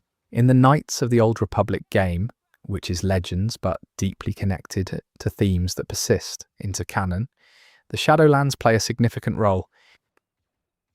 Revan's journey through them involves encounters with ancient technology and with the echoes of long-dead civilizations. The specific lore established in that game points toward Rakatan presence on Kashyyyk, predating the events of the game by thousands of years. The Rakata, as an ancient force-wielding civilization that built an empire through the exploitation of other species, left traces across the galaxy. On Kashyyyk, those traces are buried in the Shadowlands, dark and deep like everything else that goes down there. The Rakatan connection to Kashyyyk is significant for multiple reasons. The Infinite Empire was, in its own era, the most powerful political entity in the galaxy. Its collapse, which involved a plague that stripped force sensitivity from the Rakatan species and therefore disabled their force-based technology, left ruins across dozens of worlds. Those ruins, in many cases, were subsequently absorbed by local ecosystems and became something else. On Kashyyyk, the Rosha trees grew over whatever the Rakata left behind. The forest swallowed it, but swallowing something is not the same as eliminating it. The idea that there might be Rakatan technology buried somewhere in the deep Shadowlands, overgrown by millennia of forest growth, is one of those tantalizing suggestions that the lore raises without fully resolving. The implication is that Kashyyyk's history of external exploitation goes back to the earliest recorded period of galactic civilization. The Wookiees have been dealing with species that wanted to use their planet for thousands of years. That is a long history of resistance, and it shapes a culture in ways that are hard to fully quantify. Force nexuses in Star Wars lore are places where the Force is unusually strong or unusually active. They attract Force-sensitive individuals, they can serve as focal points for Force visions, and they sometimes preserve echoes of significant past events in ways that the living can experience. The lore strongly suggests that the Shadowlands of Kashyyyk qualify as a Force nexus, or at minimum as a region with significantly elevated Force activity. The question of why is one the lore doesn't definitively answer, but several possibilities present themselves. The accumulated death of millennia might be part of it. The Shadowlands are where things go to die and decompose and return to the soil. In the Force framework of Star Wars, death and the living Force are deeply connected, a place where the cycle of life and death has been running at high intensity for millions of years, in an ecosystem as productive and as lethal as the Kashyyyk forest floor, would be saturated with Force energy in ways that more sterile environments wouldn't be. The Rosha tree network is another possible contributor. If the trees are genuinely connected in a way that goes beyond root chemistry, if there is some kind of biological network running through the entire forest, then the trees collectively might be something more significant in Force terms than any individual tree. A living network of that scale, that age, in a Force-rich environment starts to sound like something that should be taken seriously as a potential Force entity, or at least as a significant Force presence. The Wookiee spiritual tradition, which places the Shadowlands at the center of their cosmological understanding, might reflect an ancient awareness of this Force quality. The belief that the Shadowlands is the realm of the ancestors, that descending into it is an act of communion with the dead, could be an intuitive understanding of the Force nexus developed over thousands of years by a species that lives in close proximity to it. The Wookiees may not have a formal framework for describing Force sensitivity, but their culture encodes an understanding of it. Moving into more speculative territory within the lore, there are suggestions in some sources that certain individuals in Wookiee history who displayed unusual capabilities, healers, prophets, warriors with uncanny combat instincts, might have been Force sensitive in ways that were not formally recognized or trained. Without Jedi contact and formal assessment, Force sensitivity would manifest as natural talent, as luck, as an intuitive connection to the environment. In a culture with a strong oral tradition and a cosmological framework that includes the deep forest as a spiritual realm, such individuals might have been understood as having a special relationship with the ancestors, rather than as possessing an unusual Force gift. The Jedi connection to Kashyyyk that runs through canonical material is another thread worth following. Yoda's presence at the Battle of Kashyyyk and his subsequent survival, aided by Wookiees, suggests a relationship between the Jedi and the planet that predates the Clone Wars. Jedi who are drawn to strong Force presences, who sought out nexuses for meditation and training, might well have had a long history of visiting Kashyyyk. The lore doesn't fully develop this, but it points toward the possibility that the Jedi Order's connection to Kashyyyk was deeper and older than its role in the Clone Wars would suggest. After the Clone Wars and Order 66, Force users in hiding had to find places where the Empire's Inquisitors would have difficulty tracking them. The Shadowlands of Kashyyyk, with their Force-dense environment and their natural hostility to unfamiliar visitors, would be ideal refuge for a Force-sensitive person who knew enough about the planet to navigate them.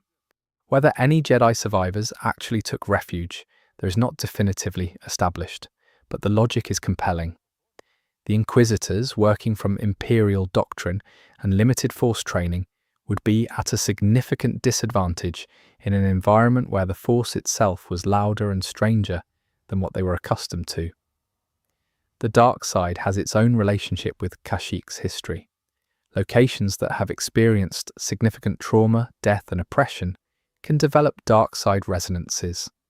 The Shadowlands, already associated with death in Wookiee cosmology, and subsequently the site of genuine atrocities during the Imperial occupation, would accumulate dark side associations over time.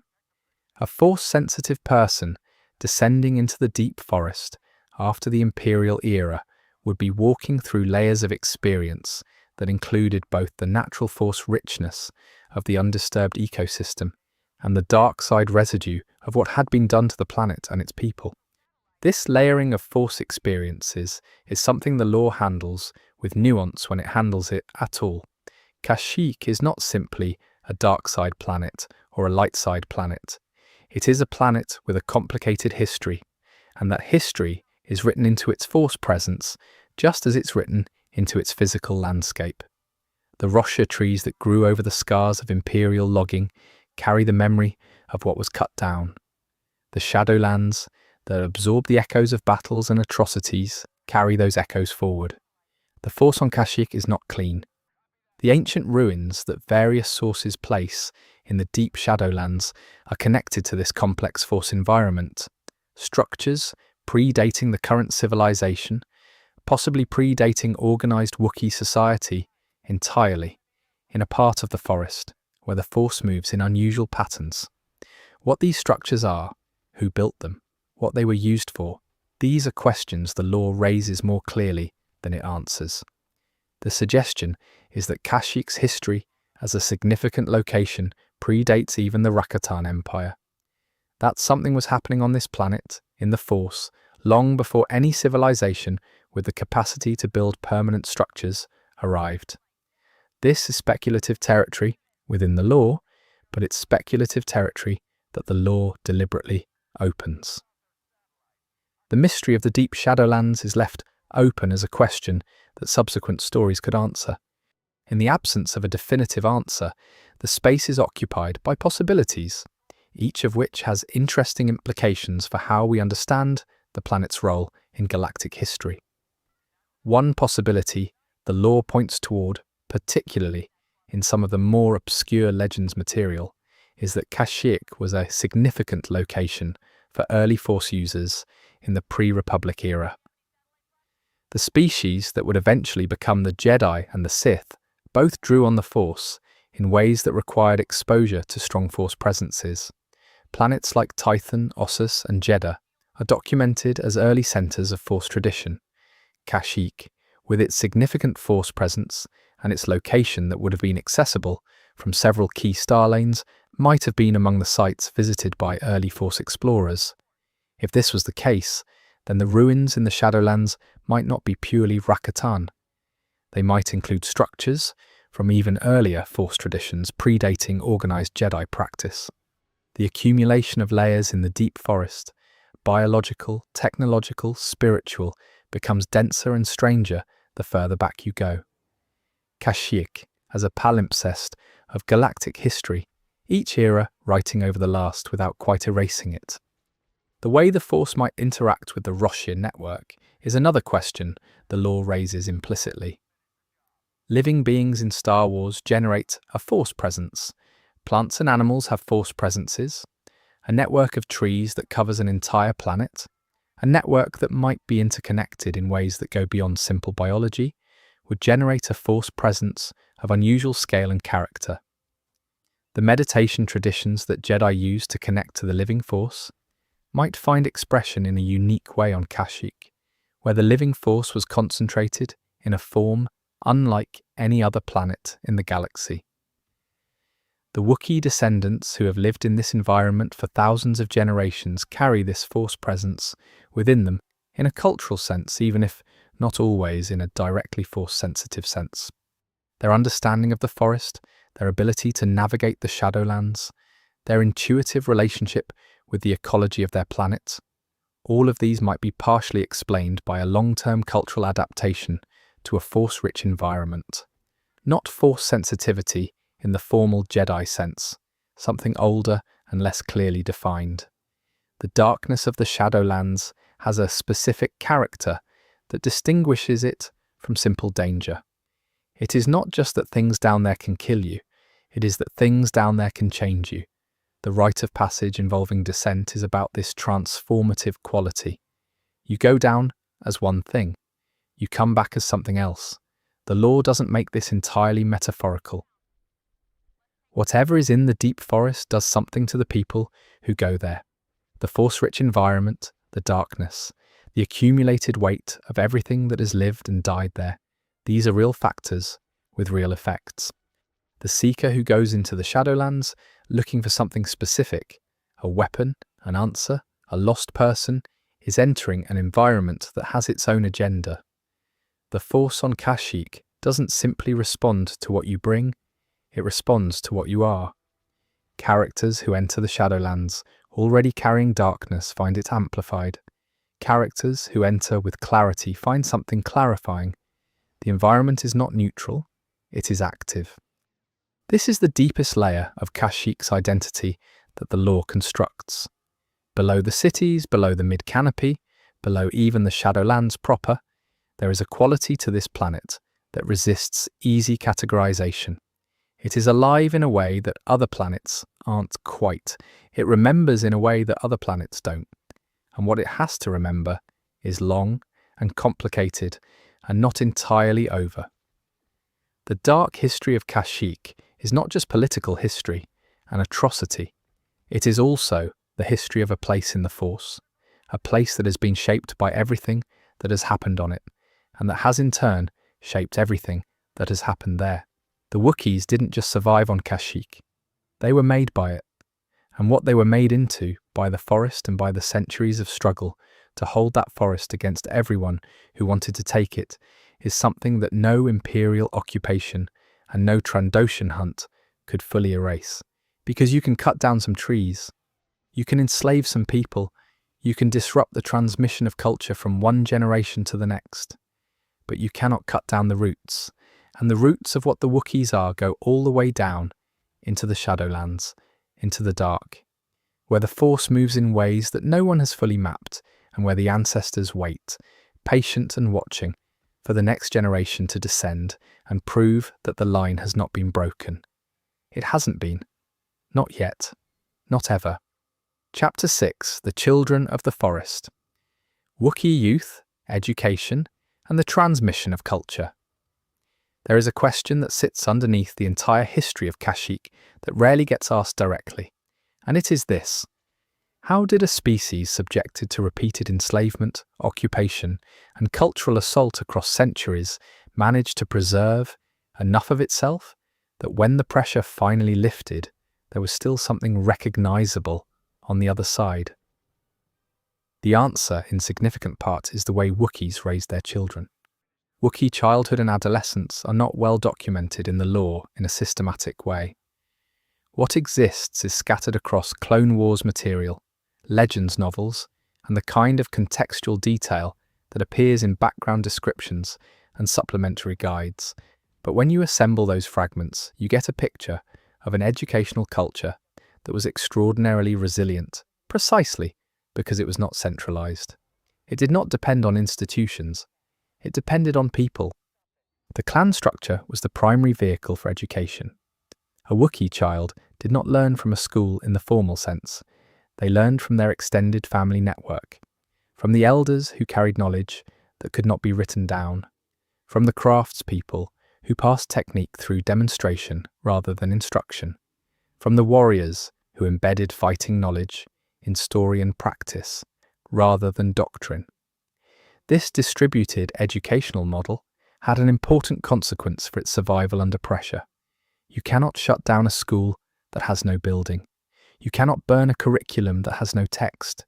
You cannot arrest a teacher who is simply a grandmother telling a grandchild about the way their grandfather built his bowcaster. The Wookiee practice of oral transmission was not primitive. It was sophisticated in the way that all deeply developed oral traditions are sophisticated, because oral transmission requires memory techniques, narrative structures, and social rituals that are far more complex than simply writing something down and reading it back. Information embedded in story survives differently than information embedded in text. It is tied to emotional experience, to specific voices, to the particular way an elder pauses before the important part. It is harder to decontextualize and easier to feel. The names that clans gave their children were themselves part of the cultural transmission. Wookiee naming traditions are referenced obliquely in multiple sources and suggest a practice of naming that connected individuals to ancestors and to events of significance. A name was not just an identifier, it was a thread in the fabric of clan memory. When a child learned what their name meant, they were learning history. When they asked about the ancestor who first bore a name, they were entering the oral archive. The physical education of young Wookiees began early and was integrated into daily life rather than separated into a training context. Kashyyyk's environment made this unavoidable. A species that lives in the canopy of massive trees must be physically capable of navigating that environment safely from early childhood. The agility, the strength, the spatial awareness required to move through the upper canopy without falling are not skills you learn in an afternoon. They develop over years of play, of challenge, of supervised risk-taking in an environment that offers genuine consequences for failure. The law suggests that Wookiee children were allowed, even encouraged, to encounter physical risk in controlled ways from a young age. Not negligently, not recklessly, but with an understanding that a species shaped by the most dangerous vertical ecosystem in the galaxy cannot be raised in safety and then expected to be capable of inhabiting that ecosystem as adults. The risk was pedagogical. The scrapes and falls and near misses of childhood were the tuition for the competence of adulthood. The descent into the Shadowlands which is framed as a rite of passage for older adolescents, was the culmination of this physical education rather than its beginning. By the time a young Wookiee undertook that descent, they had already spent years building the skills that would give them a chance of returning. The courage required was real, but it was the courage of someone who had been trained to face what they were going to face. Not the courage of someone thrown unprepared into danger and expected to survive on spirit alone. The craft traditions of Kashyyyk were transmitted through apprenticeship within the clan. A young Wookiee who showed aptitude for woodcraft would begin spending time with the best woodworker in their family network, absorbing technique through observation and practice over years. The same was true for metalwork, for the construction of bowcasters, for the engineering knowledge that had built the canopy cities. Each of these traditions was held by specific people, and the transmission required proximity and time. It could not be rushed, it could not be delegated to a text. It required the presence of the teacher and the patience of the student. What this means for the occupation period is something the law implies without fully stating. When the Empire separated families, when it scattered clans across labour camps and slave ships, and outer rim work details, it was doing something more than causing suffering. It was attacking the transmission mechanism. It was inserting gaps into a chain of knowledge that depended on continuity between generations. The young Wookiees who grew up in imperial labour camps did not have grandmothers telling them stories. They did not have the woodworker who would have taught them to shape Rosha correctly. They did not have the elder warrior who would have walked them through the fighting techniques of their great-great-grandparents. Some of this was recoverable. The knowledge that was lost during the occupation could be partially reconstructed from what individuals remembered, from the fragments that survived in the diaspora, from the pieces that different families had preserved in different ways. But some of it was not recoverable. Some specific techniques, some specific stories, some specific names, and what they meant, these were held by people who did not survive. The occupation did not destroy Wookiee culture entirely, but it put permanent holes in it, and those holes are part of the inheritance of the post-imperial generation. The children born into the occupation, who had never known Kashyyyk as anything other than an imperial labour site, faced a particular challenge. Their understanding of what Wookiee culture was supposed to be was filtered through the degraded and damaged version they had experienced. The elders who survived the early occupation years and who managed to pass on knowledge did so under conditions that were not conducive to full transmission. Tired people, hungry people, people living under constant threat, do not tell stories the same way as people living in the security of their ancestral home. And yet, the transmission continued, imperfectly, incompletely, but it continued.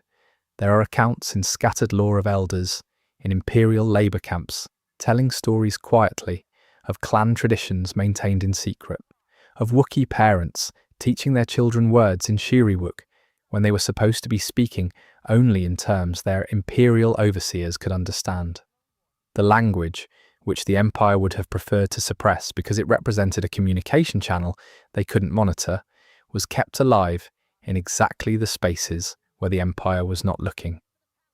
The bowcaster tradition deserves special attention in this context. The construction of a bowcaster by a young Wookiee was in many traditions a marker of approaching adulthood. The knowledge required to build one correctly, the electromagnetic coil design, the quarrel specifications, the stock shaping, these were all craft knowledge that represented a significant transmission from the older generation. Under the occupation, Wookiees were disarmed and kept disarmed as a matter of policy. The construction of weapons was forbidden. The tradition of bowcaster building was therefore a direct act of cultural resistance. Teaching a young Wookiee to build one was not just craft transmission, it was defiance. The Wookiees who built the resistance networks on Kashyyyk during the occupation relied heavily on the younger generation's knowledge of the planet. Young people who had grown up during the occupation knew the forest in the ways that were available to them under imperial rule, which often meant the less monitored areas, the routes the Imperial patrols avoided, the Shadowlands approaches that no Imperial garrison was willing to follow them into. This local knowledge, developed in childhood through the kind of environmental play that even an occupied Kashyyyk allowed, became a tactical asset. The generation that grew up in the occupation and survived to see liberation carries something specific in the Star Wars lore, though it is rarely framed this way. They are the generation that held the bridge. They received a damaged and incomplete version of what came before them, they lived through the worst of what the Empire did, and they passed on enough that the generation after them could begin reconstruction. That is a particular kind of heroism. It does not look like heroism from the outside. It looks like survival, but survival of a culture is an act that requires as much deliberate effort as any military engagement. The children of Kashyyyk, who appear in the lore, most notably in Clone Wars material, tend to be shown with a combination of innocence and competence that reflects this educational tradition. They are not frail. They are not helpless. Wookiee children in the lore navigate dangerous situations with the kind of physical capability and emotional steadiness that their upbringing was designed to produce. They are, in a meaningful sense, already Wookiees in the fullest sense of the word. The process of becoming is not deferred to adulthood, it is ongoing from the beginning. The lore's treatment of Wookiee children in peril, which the Clone Wars touches on in the Waska storyline, has a different emotional weight when you understand the educational context. These are not simply children in danger. They are children who have been shaped by a tradition of facing danger and surviving it.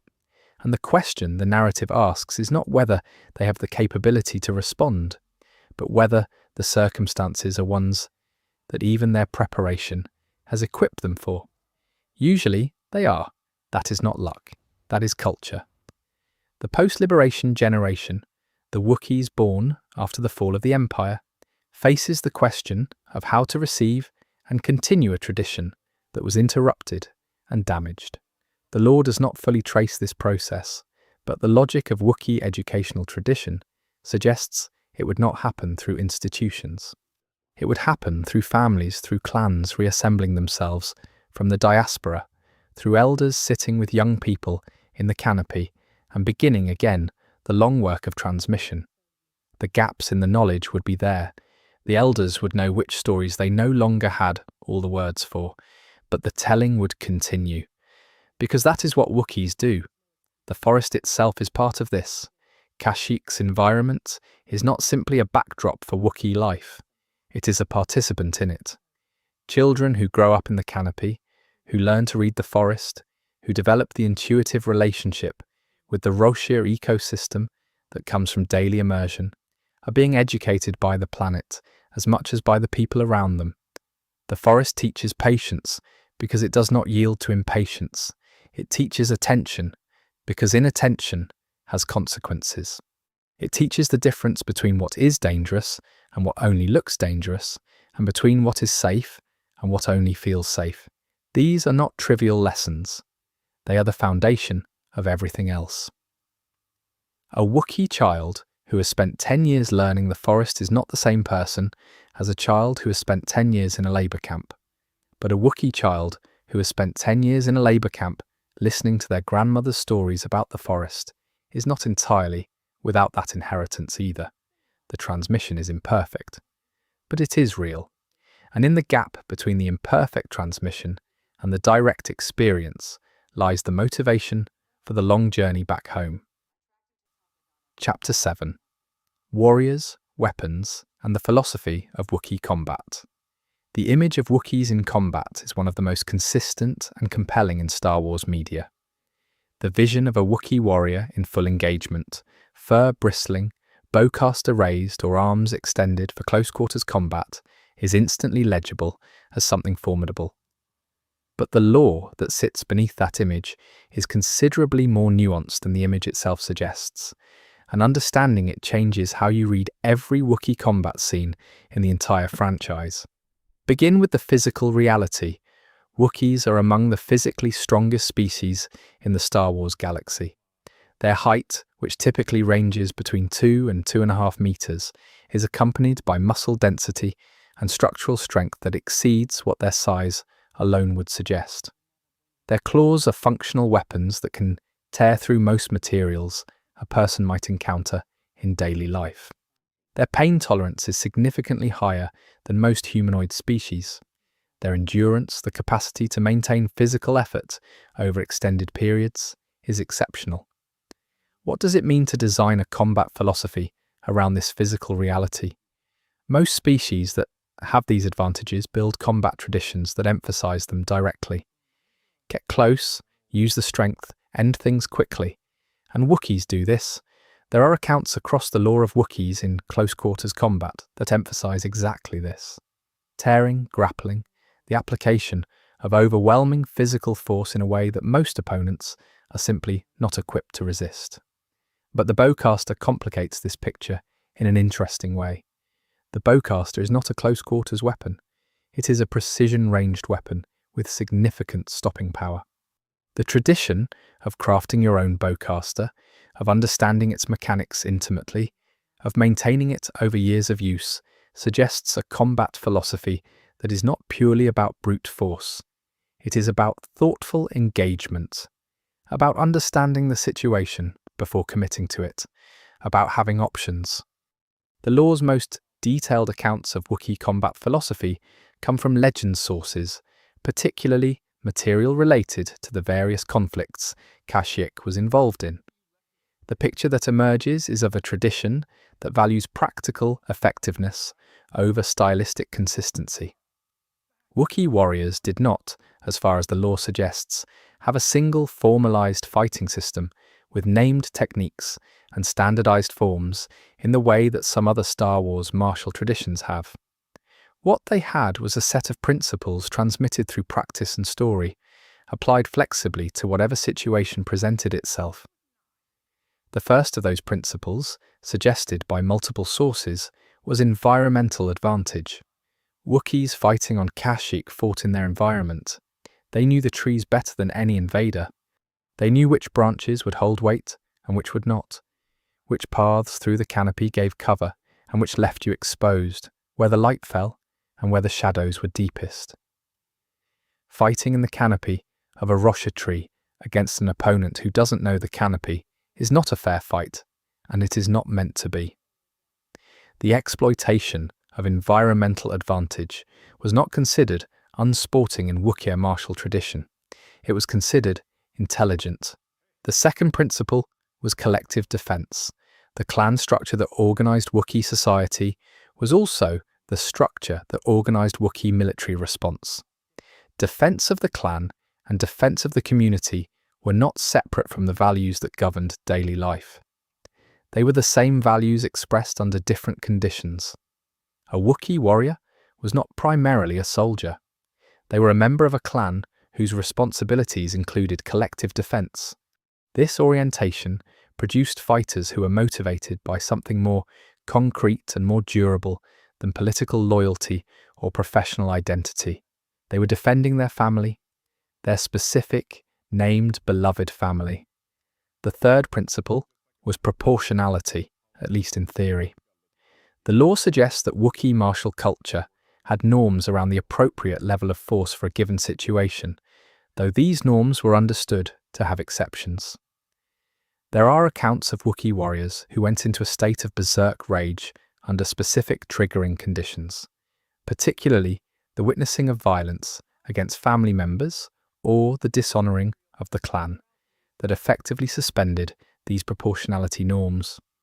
The berserk state in Wookiee combat is documented in multiple legend sources and is treated as a real phenomenon with real physiological components. A Wookiee in this state is not calculating proportionality. They are conducting total war against the source of the trigger. This berserk capacity is one of the most misunderstood aspects of Wookiee combat in Star Wars media. It tends to be played for spectacle, for the visual drama of a massive being abandoning restraint. But in the context of Wookiee martial culture, it is more complicated than that. It is a known quantity. Wookiee warriors and their clan members understood the conditions that could trigger it and treated those conditions with appropriate seriousness. You did not accidentally trigger it through thoughtless provocation, because thoughtless provocation of a Wookiee was understood to carry known and severe consequences. The berserk state was not a flaw in Wookiee combat capability. It was, in a grim sense, a feature. The certainty that specific actions would produce a response of overwhelming violence function as a deterrent in the same way that any certain severe consequence functions as a deterrent. The bowcaster's design philosophy illuminates the broader Wookiee approach to weapons. The weapon fires quarrels, which are bolts of some energy-charged material, through an electromagnetic acceleration system. The quarrel itself carries physical mass as well as energy, which is why bowcaster impacts have a knockback effect that pure energy blasters typically do not. The design is not the most compact or the most easily mass-produced. It is individually crafted, individually calibrated, and most effective in the hands of the person who built it. The implication is that a bowcaster is not a generic weapon. It is a specific relationship between a specific warrior and a specific tool developed over time. This philosophy extends to other aspects of Wookiee equipment. The armor and tactical gear described in various legend sources for Wookiee warriors tends to be crafted rather than standardized, adapted to the individual rather than issued from a supply depot.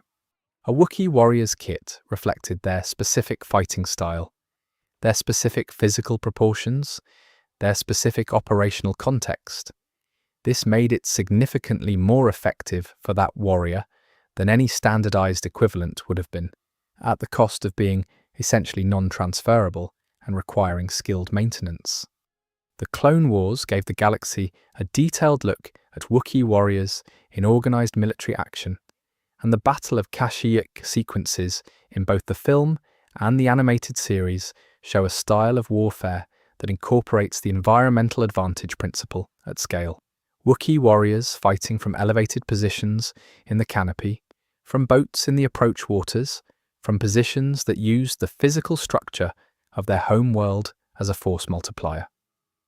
The droid armies that invaded Kashyyyk were technically sophisticated, but tactically disadvantaged by their unfamiliarity with the terrain. Wookiees knew every avenue and every choke point. What the Battle of Kashyyyk also shows, though the lore doesn't dwell on this as much as it deserves, is the emotional component of defense. These were not warriors defending an abstract strategic objective. They were defending their homes. The city of Kashyyyk, the coastal settlement where much of the Clone Wars battle was centered, was a place where Wookiees lived and raised their children. The platforms and walkways and buildings that appear in the background of battle scenes are not set dressing. They are the homes of specific people whose families were somewhere behind the defensive line. That motivation produces a quality of fighting that is distinct from professional military motivation, and the lore captures it. The post-Clone Wars occupation forced Wookiee combat into a different mode. Organized military defense was not viable against Imperial force, which was larger, better equipped, and willing to employ collective punishment to neutralize the support base for any overt resistance. The tradition of organized warrior combat had to transform into a tradition of asymmetric resistance, of ambush and sabotage, and intelligence gathering, rather than open engagement. This required not just different tactics but different values. The warrior tradition that prized direct confrontation and the clear expression of courage in open battle had to accommodate forms of combat that looked more like hiding and deception than honor. How Wookiee culture processed this transition is something the lore touches on but doesn't fully develop. There must have been tension. A tradition that values direct combat and clear honor has to find a way to accommodate guerrilla tactics, which involve misdirection and concealment without feeling that it is betraying itself. The resolution that the lore implies, though doesn't state, is that the purpose of combat is the protection of the clan and the community, and any tactic that serves that purpose is honourable when the alternative is the destruction of everything you are fighting to protect. Pragmatism and honour are not opposites in Wookiee martial culture. They exist in dialogue. Individual Wookiee warriors who appear in the lore outside of Kashyyyk, those who travelled in the wider galaxy, in criminal networks, in the Rebel Alliance, on smuggling crews, tended to bring Wookiee combat philosophy with them, rather than adopting the dominant combat traditions of their context. Chewbacca's fighting style, as depicted across the films and surrounding media, is a good example of this. He uses the bowcaster as the precision instrument it is. He uses his physical strength in close quarters in ways that are efficient rather than showy. He reads the environment and uses it. He prioritizes the people he is fighting for over any abstract objective. These are recognizably Wookiee principles being applied in non-Wookiee contexts. The life debt has a martial dimension that is worth examining. A Wookiee who owes a life debt is not simply a loyal companion. They are a warrior whose considerable capabilities have been placed at the service of the person the debt is owed to. The obligation is active, not passive. It does not mean following someone around and being present when needed. It means being genuinely capable and genuinely committed, because the point of the life debt is that the life of the person who saved you is worth protecting to the same standard that your own life would be. You owe them the best of what you are. This is a demanding ethical standard when applied to combat. It means that a Wookiee who has incurred a life debt is motivated by something more than professional loyalty or friendship. They are motivated by a specific obligation that Wookiee culture treats with the same seriousness as any other binding social contract. The quality of their protective presence is a matter of honour. This explains, better than friendship alone would, the tenacity with which Chewbacca engages in combat across 30+ years of Star Wars storytelling. He is not simply a good fighter who happens to be loyal. He is someone for whom protecting Han Solo is a matter of honour in the most serious sense his culture knows. The Wookiee combat tradition's relationship to death is another dimension the lore touches on. A warrior who dies in defence of their clan dies well, in Wookiee understanding. This is not a culture that treats death in combat as a waste or as a failure. It is treated as the fulfillment of the warrior's responsibility. What is treated as failure is dying without having served that purpose, dying in a way that left the people you were supposed to protect unprotected. The grief for a fallen warrior in Wookiee culture was real and deep, but it was not complicated by the question of whether the death meant something. If you died fighting for your clan, it meant something. The question was whether the clan was still standing after. Under the occupation, warriors died for their clan in ways that did not always look like combat victories. They died in labour camps. They died in rebellions that were crushed. They died buying time for others to escape. The warrior tradition had to expand its understanding of what constituted dying well to accommodate circumstances that the tradition had not been built to address. The expansion happened. It had to. And the people who managed that conceptual expansion, who found a way to honour the deaths of those who did not fall in open battle, were doing cultural work as important as any military action. The weaponless combat tradition of the Wookiees is less documented than the bowcaster tradition, but references to it exist across the lore. A species with the physical capabilities of Wookiees would naturally develop sophisticated close-quarters combat techniques, and the lore suggests they did. The techniques were not purely about strength.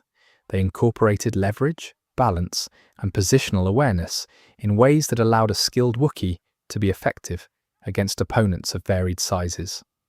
Against an opponent who matched or exceeded a Wookiee's strength, which was rare but not unheard of, these techniques would matter significantly. The lore is also clear that Wookiees respected combat capability in others, even in opponents. The Trandoshan hunting tradition, as much as it was horrifying in its aims, produced skilled hunters and the Wookiees knew it. The respect for the physical capabilities of an enemy does not contradict the hatred of what that enemy is doing. It simply acknowledges a reality. And in Wookiee culture, accurate assessment of reality was a practical survival skill, not a character defect. What the Wookiee combat tradition ultimately is, across all of its dimensions, is a philosophy of engagement developed by a species that had to survive in a genuinely lethal environment and then defend what it built there against a long series of external threats. It is practical, adaptive, emotionally grounded, and tied to values that go beyond the combat context itself. It is not a tradition designed for conquest. It is a tradition designed for survival and for the protection of what is worth surviving for. That distinction matters.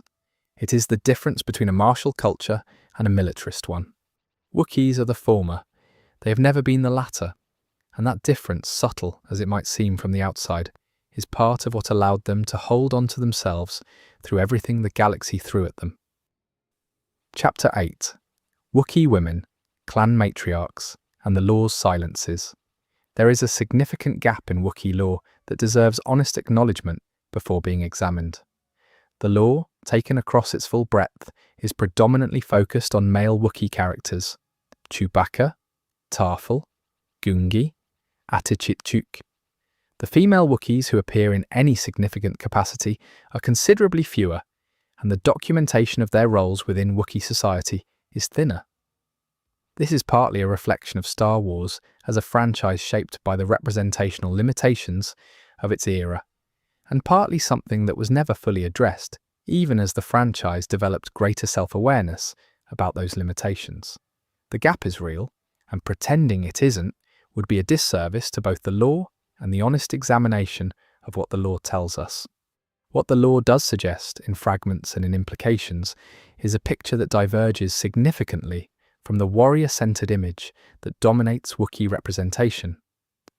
The clan structures that are central to Wookiee society were not, in most of the law's references, exclusively organized around male leadership. The term matriarch appears in connection with Wookiee clan governance in several legend sources, suggesting that female clan leaders were a recognized and important institution. The specific mechanisms of clan governance are not well documented, but the existence of matriarchal authority suggests that Wookiee social organization was not simply a hierarchy of warriors. The people who held the long memory of the clan, who managed the networks of obligation and relationship that constituted the clan's social fabric, were not always the most physically imposing. This makes a kind of logical sense when you consider the educational traditions described earlier. The transmission of cultural knowledge, the maintenance of oral archives, the management of complex inter-clan relationships. These require a specific kind of intelligence and a specific kind of presence that is distinct from combat capability. The elders who held those roles would have been respected for what they knew and what they could do with that knowledge, not for how forcefully they could express it physically. The life debt institution, looked at from this angle, involves female Wookiees as frequently as male ones, even if the law doesn't explicitly document those cases. A Wookiee woman whose life was saved would incur the same obligation as a Wookiee man. The social structure does not appear to have been gendered in this sense, based on what the law implies rather than explicitly states. The occupation period raises specific questions about the experience of Wookiee women that the law does not address with the directness it deserves. The disruption of families through enslavement had specific gendered dimensions that the law gestures toward without fully examining. The separation of children from parents, the forced labour in different contexts for different family members, the violence that accompanied every phase of the occupation, these experiences would not have fallen equally on all members of Wookiee society, and the law's silence on the specific experience of Wookiee women during this period is a genuine hole in the historical record it constructs. What the law does show in the few female Wookiee characters who receive any real attention is consistency with the values described across the rest of the culture. Devotion to family, practical capability, emotional depth that coexists with physical capability. The same qualities that define the male Wookiee characters are present in the female ones. The law does not construct a gendered opposition between warrior males and domestic females. It simply fails to develop the female characters with the same depth it gives the male ones. The clan matriarchs who are referenced in legend sources are described in ways that emphasize wisdom, long memory, and authority derived from knowledge and experience rather than physical force.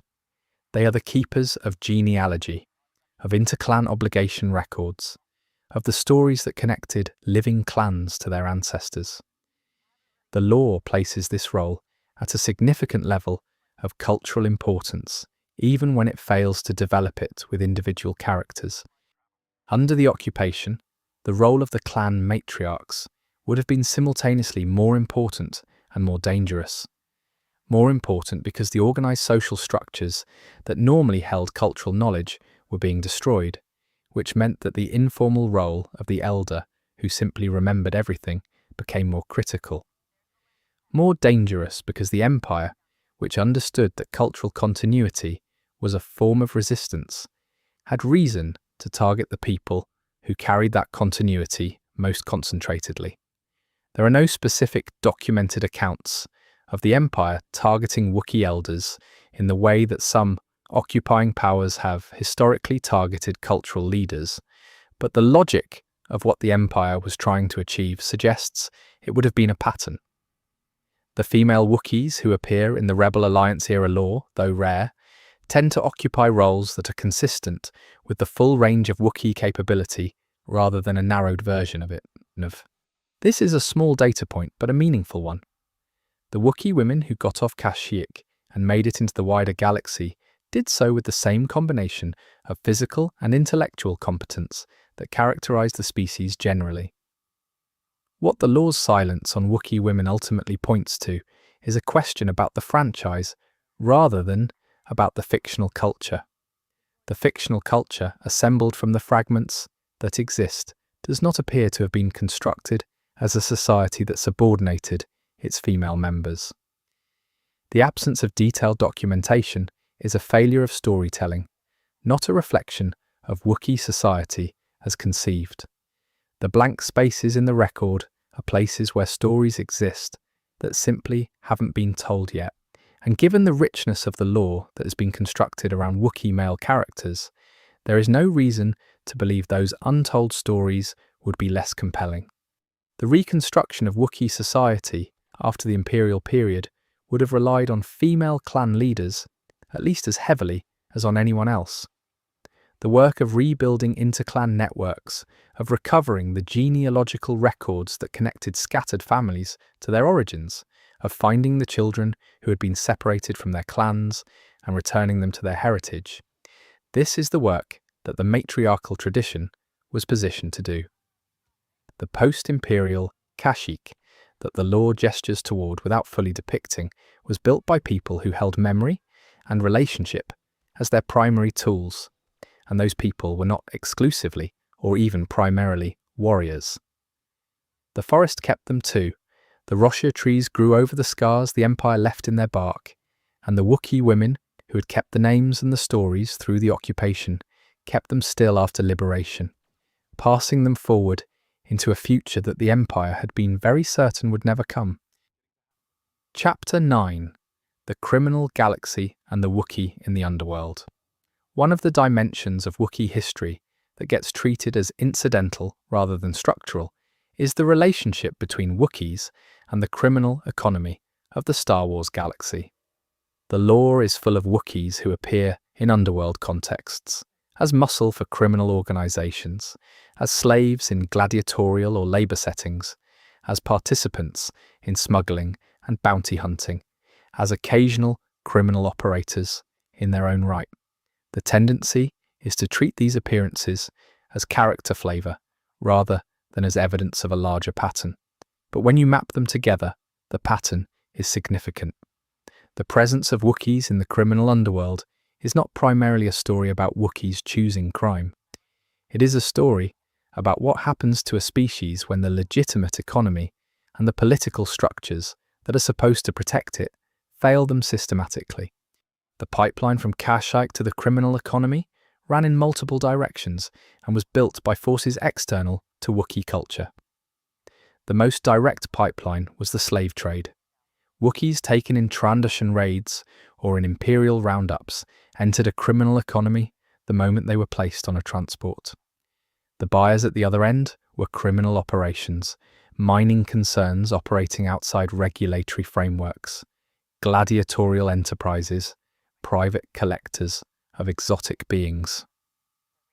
The Wookiee who entered this pipeline as a victim might exit it in any number of ways, including, in some cases, as a participant in the criminal organization that had enslaved them.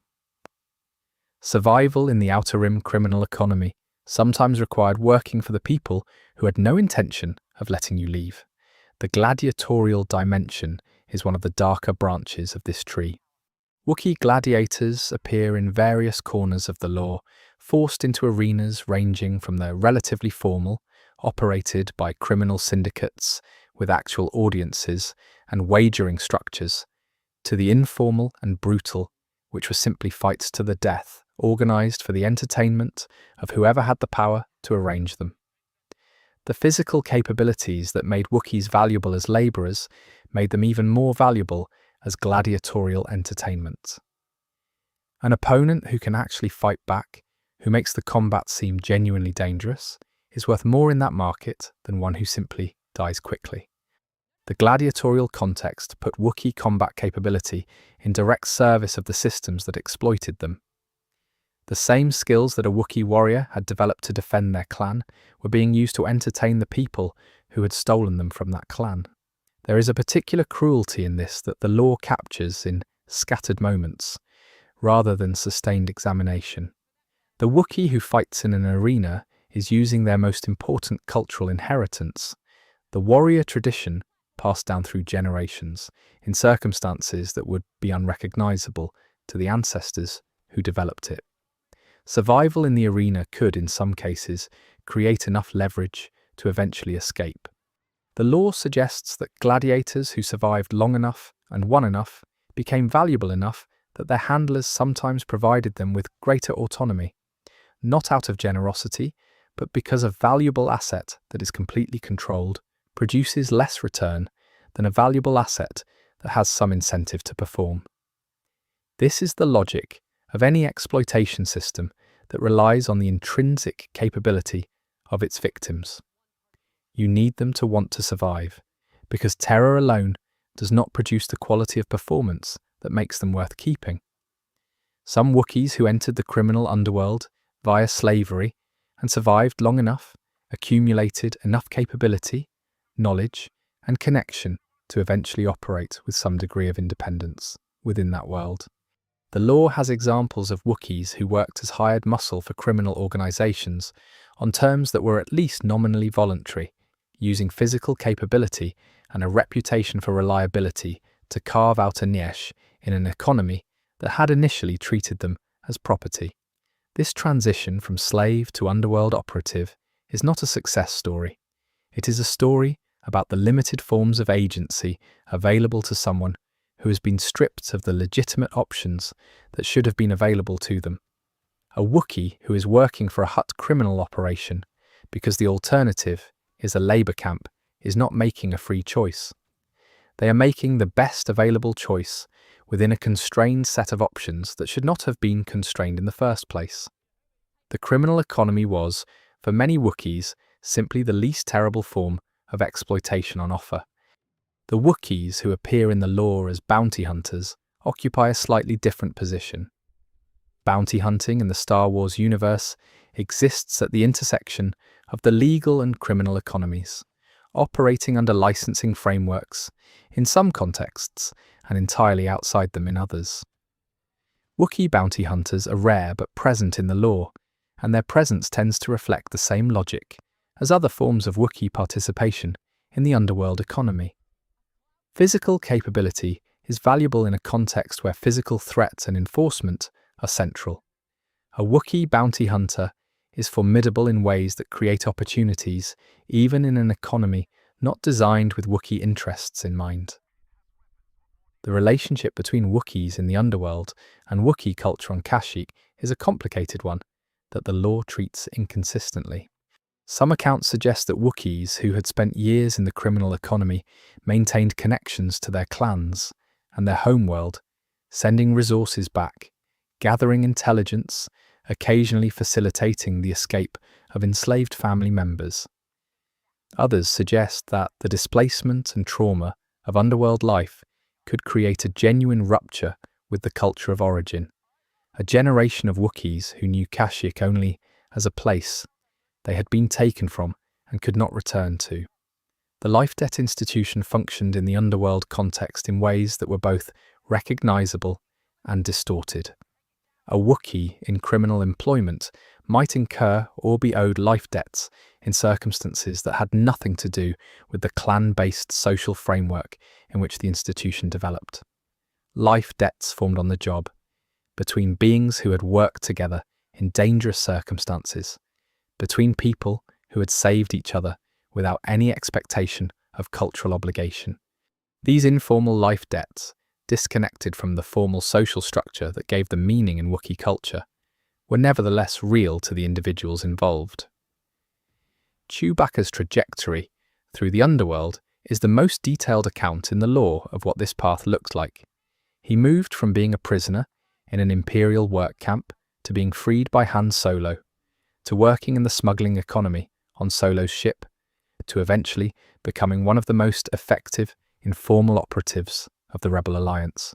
At each stage of this trajectory, he was operating in spaces that were defined by criminal or semi-legal activity, and at each stage he maintained the values of Wookiee culture, the loyalty, the honor, the commitment to protecting the people he was responsible for, in circumstances that tested those values in ways that Kashyyyk alone never would have. The Millennium Falcon as a workplace is, in this light, a miniature version of what Wookiee adaptability in the underworld looked like. The ship was a tool of criminal commerce and eventually of political resistance, operated by a crew whose formal social structures were improvised rather than inherited, whose loyalties were formed in conditions of shared danger rather than clan membership. And yet the values that organized that crew, the values that made it functional and ultimately important, were substantially Wookiee values carried by the one member of the crew who had been raised on them. The Pike Syndicate's use of Wookiee slave labor is documented in canon sources and provides a window into how the formal criminal organizations managed their Wookiee workforce. The Pikes were primarily a spice trafficking organization, and spice processing required dangerous labor in conditions that legitimate workers would not accept. Enslaved Wookiees provided the strength and endurance necessary to operate under those conditions. The scale of this operation, the logistics required to keep a consistent supply of enslaved workers, suggests a degree of organization and investment that was not incidental. This was a designed system. The criminal economy of the Outer Rim in the Imperial era was, in many ways, a parallel economy to the Empire's own. The Empire tolerated criminal activity that served its interests and suppressed what threatened them. Wookiee slavery was tolerated because it provided labor and because the Wookiees had been defined as non-persons by Imperial ideology.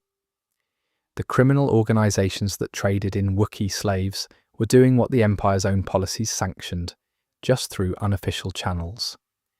The distinction between the Imperial economy and the criminal economy in this context was organizational rather than ethical. Both treated Wookiees as resources. The difference was which ledger recorded the transaction. The Wookiees who survived the underworld and eventually returned to Kashyyyk, or who contributed to the resistance against the Empire from within criminal networks, carried specific and valuable knowledge with them. They knew how the criminal economy worked, they knew the routes and the contacts and the leverage points. They knew which criminal organizations could be turned against the Empire under the right circumstances, and which were too deeply entangled with imperial interests to ever be useful allies. This knowledge, acquired at terrible cost, was part of the resource base that the Rebel Alliance could draw on through its Wookiee connections.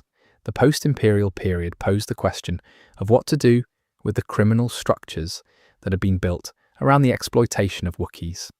The New Republic inherited these structures along with everything else, and the task of dismantling them without simply driving them deeper underground was not simple. The Wookiees, who had survived in the underworld economy, were better positioned than most to contribute to that dismantling, because they knew the systems they were working to take apart. Former slaves who became New Republic operatives, specifically targeting the remnants of the slave trade, are not a well-documented phenomenon in the lore, but they are the logical consequence of the path that many Wookiees had travelled. The criminal galaxy that the Star Wars franchise constructs is often treated as a source of adventure and moral ambiguity, a space where the rules are different and interesting things happen. That framing is accurate as far as it goes, but it also tends to obscure the structural violence that makes the criminal economy possible. The Wookiees in the cantinas and the ships and the labour camps of that underworld are not just colourful background details. They are the evidence of what that economy costs, and what it costs most immediately is people who never had the option of being anywhere else. Chapter 10. The Rebellion's Debt, Kashyyyk and the Galactic Civil War.